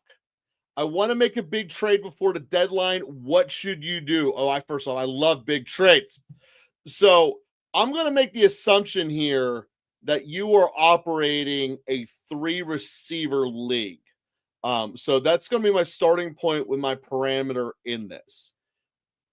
The way I'm looking at your team is that you have a spot where you have too many starting running backs, and we need to condense the quality of the quantity into extra quality. So Eckler, I always believe you should have an extra running back. For you, that will be Eckler. I want to move whichever one you are less big on the rest of the year between Kamara, Chase Brown, and Dobbins. Whichever one of the three you want, that part kind of doesn't matter. And I want you to pair one of those three with Ridley or London. Again, whichever one you'd rather get rid of. And I want you to turn that person into Metcalf. That's what I want you to do this trade. You want to do a big trade before the deadline. You take that combination of one of those three backs, one of those two receivers equals Metcalf. That's what I want you to do. That's how I would go through that. I mean, to be honest, you have a lot of trade capital here, Augusto, that you could really go out there, and you might even not after this week, but you could go out there and get Amon-Ra. I think that realistically speaking, your team's in a really good place. I know a lot of people might shy away from London, Ridley, Jennings, and Downs, but again, they're getting a decent enough volume, especially Jennings, that even if you didn't want to make a move, you don't have to make a move. I think I'm in the other direction. I'm not moving on to a wide receiver. I'd be moving on to a running back, just to kind of stabilize that above. I think your running backs are extremely solid. Don't get me wrong. You have really good depth there, but I think that I could see myself trying to get into a running back. But I think right now, Augusto, that you really don't need to do anything at all. This team is more than solid, and Joe's recommendation of Metcalf is smart. It's a safe-ish play, knowing that they're going to pass the ball a lot. And you could probably, with your team the way it's set up, maybe you want to still try to go buy Nico Collins. People are going to be like, oh, he had a bad game, but probably they didn't watch the games. They didn't see the production that got called back. And, your team looks like a team that might be able to eat a bye week, knowing that it's probably winning a decent amount. Coming out of the bye week, The Miami matchup might scare you. The Kansas City matchup might scare you for Nico, so maybe you don't want to move into him. But I think it's reasonable to say that you're in a good place, and if you don't need to do anything, don't do anything. Alrighty, start 3 of this group. Amara, Devontae Smith, Reed, Waddle, and Dell. Well, I think it's the first 3 you've written there. I don't think I really got to dive much deeper. You can't. Yeah, you can't bet. You can't bench Amon-Ra. You can't. And at this point in time, I don't think you can bench Reed.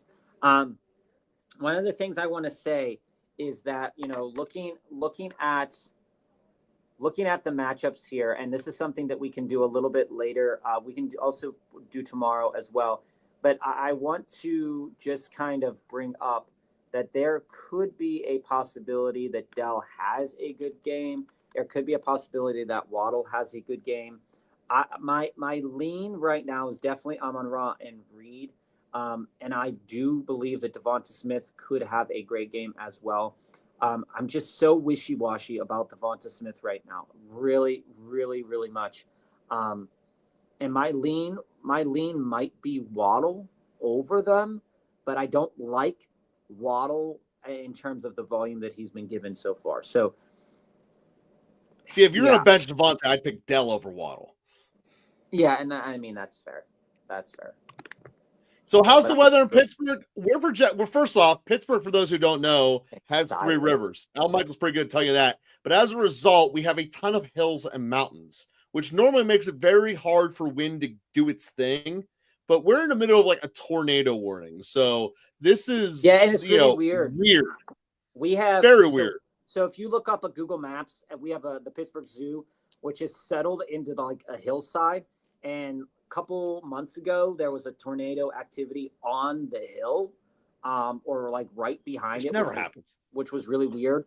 We've also gotten tornadoes on top of mountains, which is strange. Pittsburgh has but that's like once every 20 years. Pittsburgh has a lot of valleys, so like when we where our stadium is, it's settled along the Ohio River, and when wind does play a role in that stadium for sure. It's definitely not a nice stadium. Heinz Field, Acrisure Stadium, whatever you want to call it, is not a nice stadium. So if you you mean like nice to look at? No, it's not. A Steeler game, it smells like piss. Okay. Oh yeah. The stadium, but architecturally speaking, it's bottom 5 for sure in terms of prettiest stadiums in the NFL. You can't get me to want, like, other than like watching the game itself. I'm not just gonna how some ballparks and stuff, like PNC Park, the baseball stadium is beautiful, but like when I think of like going to a game, I always dread it, because especially in like December, November, because I went to a Thursday night game, and we sat like close to the upper deck, and it was bone chilling. Like, straight up, you needed to drink so many beers to even forget, and then by that time you had to go smell the piss. So like it evens itself out. But yeah, Steelers are our favorite team. Yep. Didn't expect the random hate on Heinz Field today, though, Bob. What's up with that? I'm sorry. I mean, everybody knows it. It's true. There's no doubt it's bottom 5 in terms of prettiest stadiums in the league. Like, it just doesn't. Like, all these people are making these dome paradises. Anyway, is Worthy worth picking up on the waiver? I think Worthy's absolutely worth picking up, Nick. Worthy has a chance of being the playoff chief that's worth having. It looks like he's turning into that. And, long story short, Kansas City might have a really good pair of receivers, assuming Rishi Rice is ever allowed to come back on the football field post-injury and inevitable suspension. And the thing is, Nick, Xavier Worthy is worth having, but he's not probably worth starting. This week was his best game in a while, so he's still an untrustworthy player. If he starts to put together a couple more games like this, especially down the stretch in the playoffs against Cleveland, Houston, there's a very real chance that he's going to be the guy that you're going to play. I'm definitely. He's a very real chance to be the guy you'll be prop betting in the playoffs too. Yeah. First place, taking the L this week. Allen, Bijan, Chase Brown, Higgins out for me. Might just drop defense specialties and get a QB. Don't want to drop Boswell either. I'm not dropping Boswell. No, you don't drop the Bos. but again, weather's going to be bad. So maybe you're not getting 25 points out of Boswell. And there's a narrative here. That game could be 12-0 though. I mean, it's possible. Exactly. Weird things happen on Thursday night. There is a narrative though that, you could drop them and then pick them up and all this other stuff. But anyway, I do think you can drop a defensive special teams. I went through this last year in my league where I had Josh Allen, a couple other guys, and I picked up a guy and I ended up winning the week. So the week isn't lost. Just because you have these big name guys that are point producers out, the week isn't lost. Their team can always throw up a goose egg. So I want to give my team the best chance at winning. So I do think it's worth it to go out there and get a quarterback this week. And Smokey, the way about logistically going about this, what I would recommend is I would take Higgins and your number 2 running back, and I would go get a number 1 running back. Have 2 number 1 running backs out of there. Get Higgins off your team, and then go pick up a quarterback with that vacated roster spot. That way you don't need to cut anyone, and you upgrade your roster. Hold on, wait. I'm doing the app now, which I hate because my main thing. Can you put up Nick's comment with the laughing faces there, please? Because it's not letting me. Right there. Can you put up that? Yeah, thank you. Yes. The city doesn't smell like piss because San Francisco does. But yes, it does. It's just the stadium. I don't know if any other stadiums out there right now have the troughs, but for some reason, the trough is the way that guys go to the bathroom at Pittsburgh sporting events. Oh, it's the standard. It's deeply disturbing. I love the troughs. And the nervous thing that I have is most people don't wash their hands after using the trough, man. I mean, it is disgusting. Gross. Come see a Steelers game. What do you care? Come see a Steelers game sometime. I didn't even know there was an app for StreamYard, by the way. Apparently, Bob. Thanks for letting me know. It's only for guests, so I can't do any of the things. That's why I was miming to you to let me in. I can't see how many people are here. I can't see any of that. Oh, how about that? You're the guest now. You're my subject. Yeah. All right. So. Yeah. So I can't control. All right. It's the next one. So, long story short, I'm in charge of all the comments now. Okay, that's good to know. Yeah. Start Pollard or Dobbins this week. When we look at the offensive line advantages, the Chargers are going to be below mid in terms of what we project out of their yards. It's really, really hard to run on Baltimore. And Dobbins isn't giving you a whole lot in the pass catching game. Pollard, if Spears is out, gets crazy, stupid volume. So even if it's a bad setup, which it's not great, you're bad. You're gonna get the ball like crazy, if for no other reason to try to keep the ball out of Levis's hands. I'm gonna go with Pollard because of the lack of capabilities of their respective quarterbacks. And Nick, I'm on the opposite side, and the only reason I'm on Dobbins over Pollard this week is because for the whole and one of the reasons why, Joe, Pollard's matchup on paper looks bad is because the Titans' offensive line is putrid, and Pollard had to make all those yards by himself. And so the reason I bring this up is because I think it is more likely that Dobbins runs in for a touchdown while not getting a lot of yards. I think it's more likely that the Chargers will be able to move the ball into the red zone more, which gives Dobbins more opportunities. So for that reason, I'm on Dobbins, but I do believe that Pollard will make his own way, whether that is for 40 yards or 100 yards. I really don't have a good handle on what's going to happen there for that game, because we just saw Houston pretty summarily look really good on defense, and I don't think I can trot out Pollard.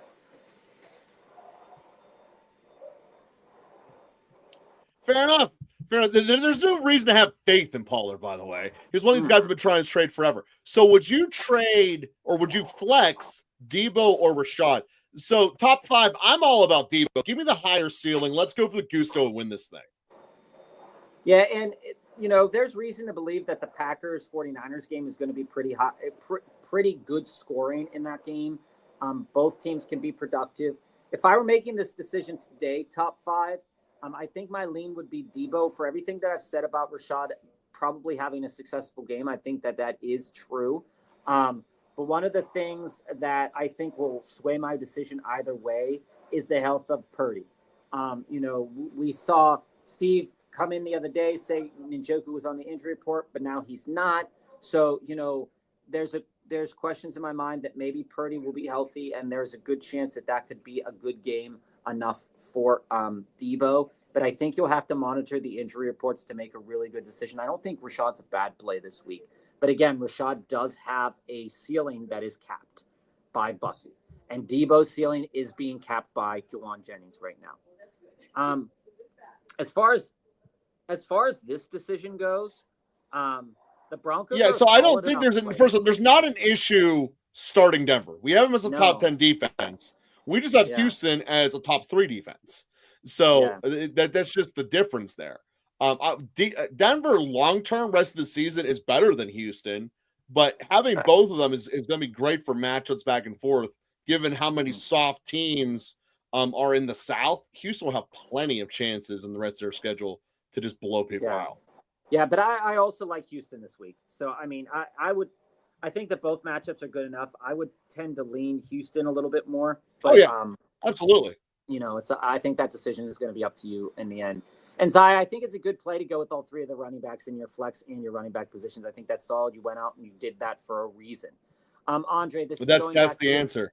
This is going back to your previous question, Andre. Let me see if I can find it. You asked if you would trade Lamb and Dobbins for Mike Evans and Chase Brown. Your current running back room is Gibbs, Stevenson, Bucky, Etienne, and Benson. And then your current wide receivers are Kupp, DK, T, and BTJ. I mean, there's a narrative that I can throw out in my mind that moving Lamb from your team doesn't necessarily make it weaker. Joe has a vendetta, a real vendetta here against T. Higgins, and we're not going to bring it up again. It's not a vendetta. It's knowing what he is, and he wants money. There's nothing wrong with that. Joe will suggest, and we brought this up a couple episodes ago and yesterday, to believe, Andre, is that, these NFL players are playing for their careers, they're playing for their lives, they're playing for their parents, not necessarily playing for our fantasy teams. So if there's a real expectation that T could miss out on a lot of money if he were to get hurt, the narrative would say that T would rather sit than losing out on millions of dollars. And I think that that's just a decision that professionals make. I think Joe would be more okay moving T. Higgins over Lamb in that deal that you're making to go out there and get who you want. In Mike Evans. And you probably can get it. You probably can do that substitution of Higgins and Lamb and still get the trade through based upon how high T is right now. Yeah, and I think I'd be okay with it on that end, but I do understand that Higgins, and this is nothing that we have against Higgins as a player, because Higgins, when healthy, I think he's a top 5 talent. I think he should be paid 30 plus a year in the league. And before Jamar Chase got there, he was one of the best wide receivers in the league. You just have to slate T. Higgins for 8 games on the bench / hurt versus 8 games being one of the most productive wide receivers in the league. And I do think that Chase Brown is an upgrade to Stevenson. Stevenson doesn't accumulate a lot of yards. He can get the touchdowns, but he doesn't accumulate a lot of yards. So maybe I would replace it with T. I'd be more comfortable seeing if I could get it through with BTJ, to be honest with you, because with the injury to Mike Evans and the quarterback play of BTJ, especially if Trevor Lawrence does end up coming back, BTJ could hold some value. So you could split that narrative. And the other thing too is that you don't necessarily need Mike Evans on this team. So Andre, if I could do that trade, and if I were just going after, like I said, I love Mike Evans, but if I were just going after Chase Brown, I would see if I can move BTJ and Dobbins and get Chase Brown and somebody else, maybe not Mike Evans, but I do think that it's fair enough that a BTJ and Dobbins would be able to move you into Chase Brown and Mike Evans too. I think you're giving up a little much with Lamb. But if you want to move huge fan of this. Captain, we love that you're already a sub and a fan of the show. Thanks, We Captain. love it. Appreciate it. I want to trade Henry and McLaurin for Chase and the other Brown, the other Chase. I'm 8-3. I like it. Targeting a 15 or week 15 bye. Week 6. There's no buys in week 15. Well, week 15 bye for your playoffs. Got it. Yeah. Got it. In week 16, Henry faces the Steelers and McLaurin faces Quentin Mitchell. Yeah, no, there's a lot of logic in what you're trying to achieve there. Getting Chase is completely worth it. So I'm okay with that trade as much as I love King Henry, and I do. You're never going to tell me not to get Chase. It just isn't happening. I had fears with him in the offseason because I had fears in Burrow, but never fear in Chase. So now that Burrow is fine, get Chase to the max, man. He's going to be the number one receiver.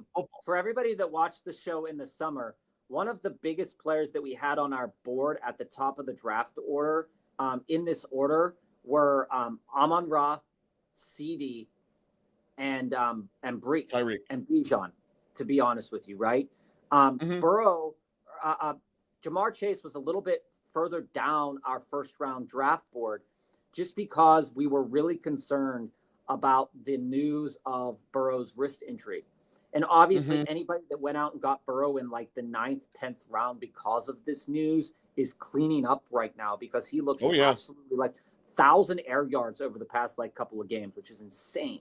And if you were with us, I believe week 2 or 3, when Jamar Chase had like 2 bad weeks in a row, we suggested to go out and get Jamar Chase, and he's proven dividends for a lot of people this year. I think you're getting him a little bit late in the season, but I will never tell you to not. That's why he's paying Henry. I mean, that's why the price tag is now Henry instead of what it was in week 3. Yeah, in week 3, you could have went out and got Jamar Chase for a pretty cheap price, what people are probably trying to sell Lamb for right now. I think this is a smart decision. Looking forward to player matchups moving forward, but also just a little as a little back end piece here is that maybe Quinion Mitchell gets hurt, so maybe the matchup for McLaurin is not as good or not as bad. But I think that you're going out there getting 2 players that are playing really well right now. I think it's a fair deal. So, guys, we're going to be wrapping up at 6 or whenever you guys stop asking us questions, whichever comes first, just to let you guys know that. So, third place here, Allen Goff, Achane, Chase Brown, St. Brown, Hopkins, Njoku, Jonnu, QJ, DJ Moore. Steve, I love that you have this belief in DJ Moore. You stuck with him primarily because nobody wants to trade him. This might prove to pay some dividends later in the season with the offensive coordinator change. We'll see what happens. You also have Pacheco. Any recommendations? I think that for your team right now, one of the biggest decisions. Dude, we got to get Amari off that team. One of the biggest decisions that you have is in that wide receiver 2 place, and then your flex. These are going to be constantly the decisions that you're going to be making. I think you have a group of players there that is pretty strong.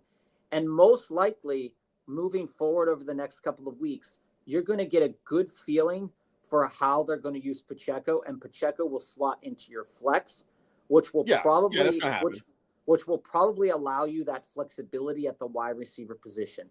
I know, Joe, when Amari got traded to Buffalo, we were a little bit high on Amari, but our expectations were that if he plays with Josh Allen, he should do good. Until it gets cold.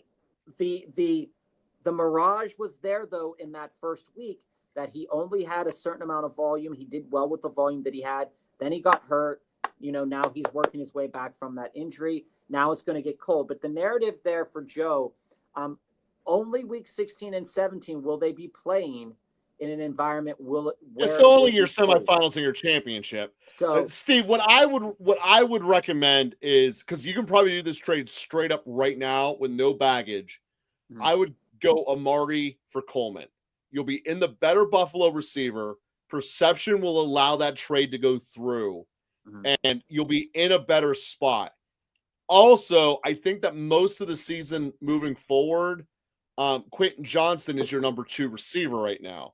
So what we're going to have, you don't have enough assets to truly upgrade with a multi-position to upgrade at the to upgrade that second receiver.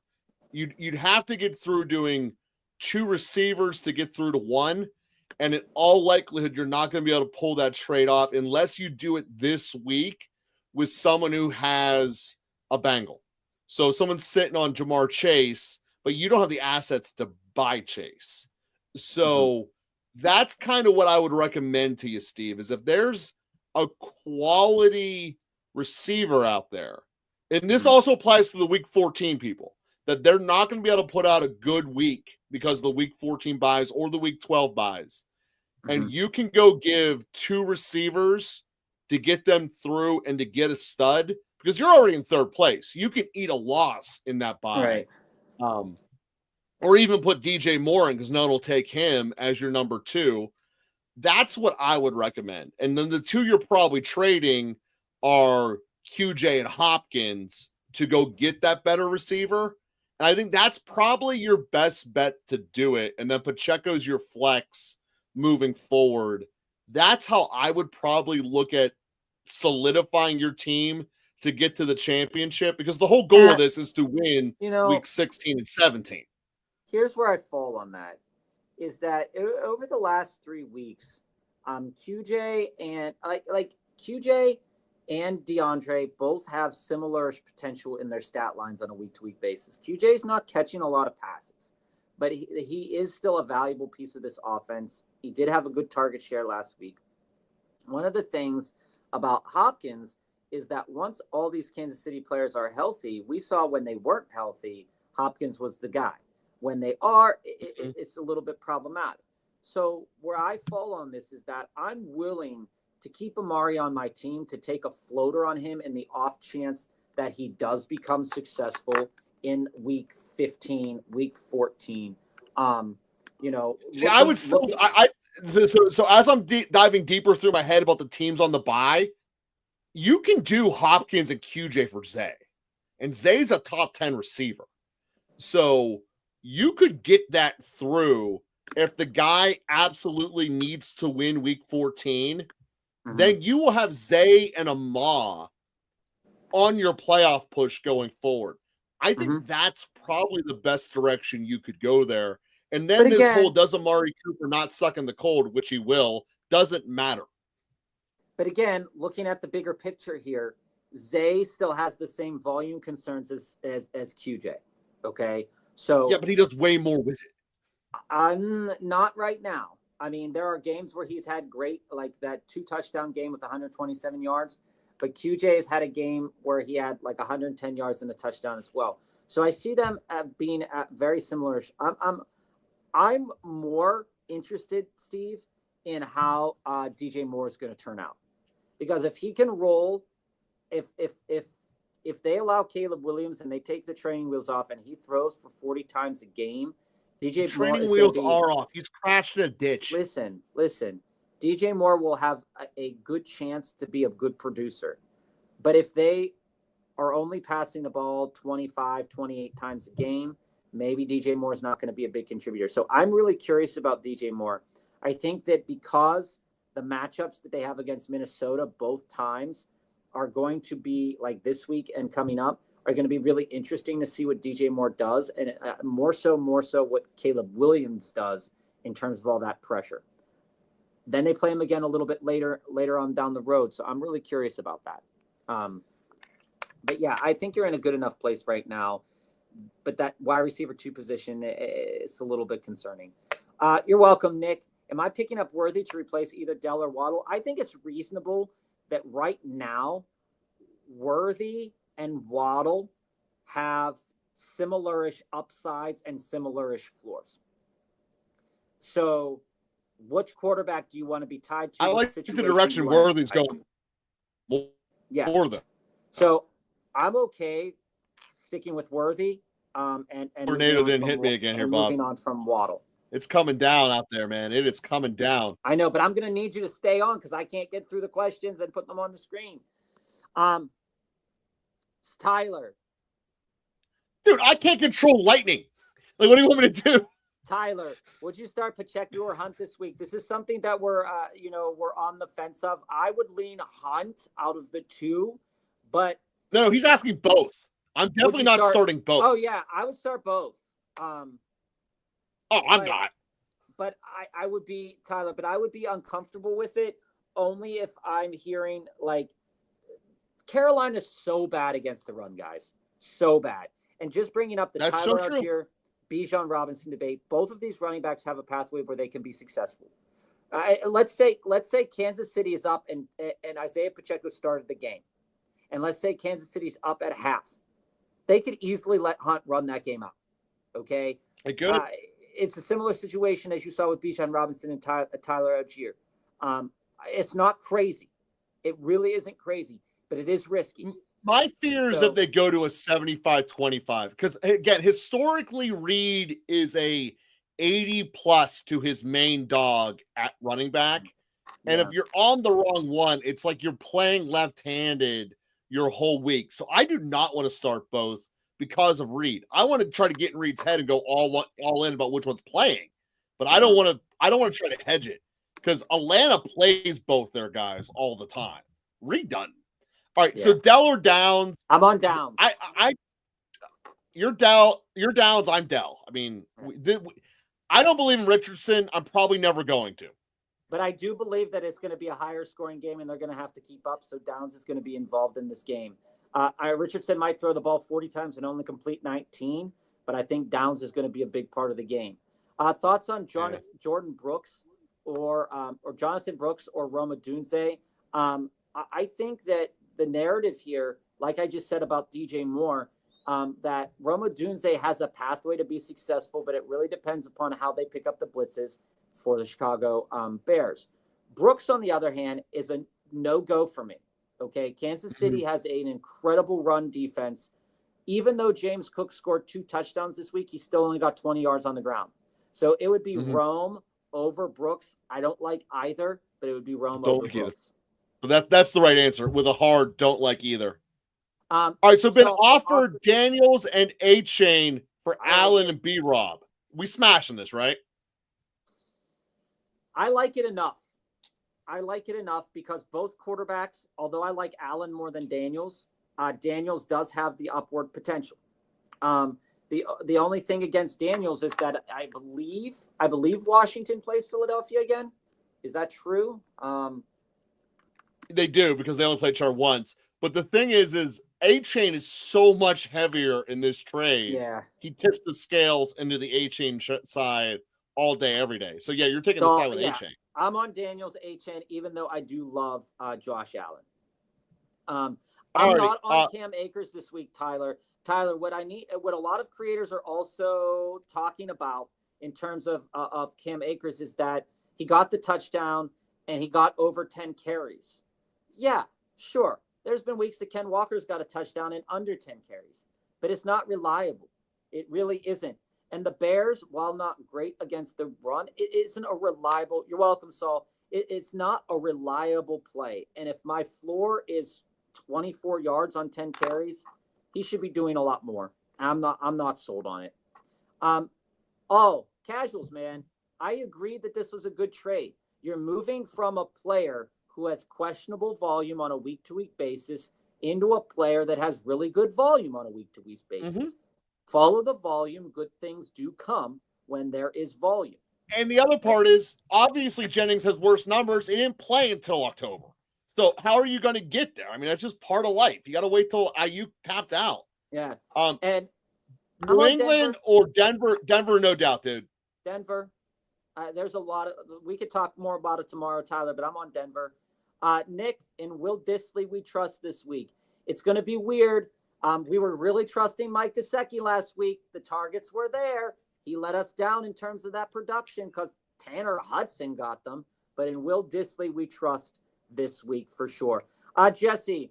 2 weeks ago, Tanner Hudson got him. Can I tell you something, Jesse, about players? Is that CeeDee Lamb seems to come down with I have a bad quarterback-itis. He does. So this is something that Joe Where's Wumbo? He loved that. This is something that we talked about possibly happening with T. Higgins. right? But Joe Burrow's not a bad quarterback. It's just that I'm hurt. I don't want to He's go. willing to play. Well, Lamb's Higgins playing. is a contract. Higgins wants a Lamb's playing. check. Yeah. Yeah. Here's the thing. Lamb's playing. Lamb also just signed his contract. He's in Dallas forever. But Jesse, what I will say is if this is going to bother you going into the weekend, that it's very reasonable that you can get a decent enough return for Lamb right now after the game that he had Monday night. Okay. So he still has his value. So if you want to go out there and you want to move him, if you want to move him in a piece to move into Amon-Ra or him in a piece to move into Chase and you'd feel more comfortable with that, do it. But I'm not trading him for a Malik Neighbors right now. I'm not trading him for, Devonta Smith or A.J. Brown or something like that. So this is, but here's the other thing, Jesse, and thank you, by the way, for that, CC, is that CC. There is politics going into this particular CD for two main reasons.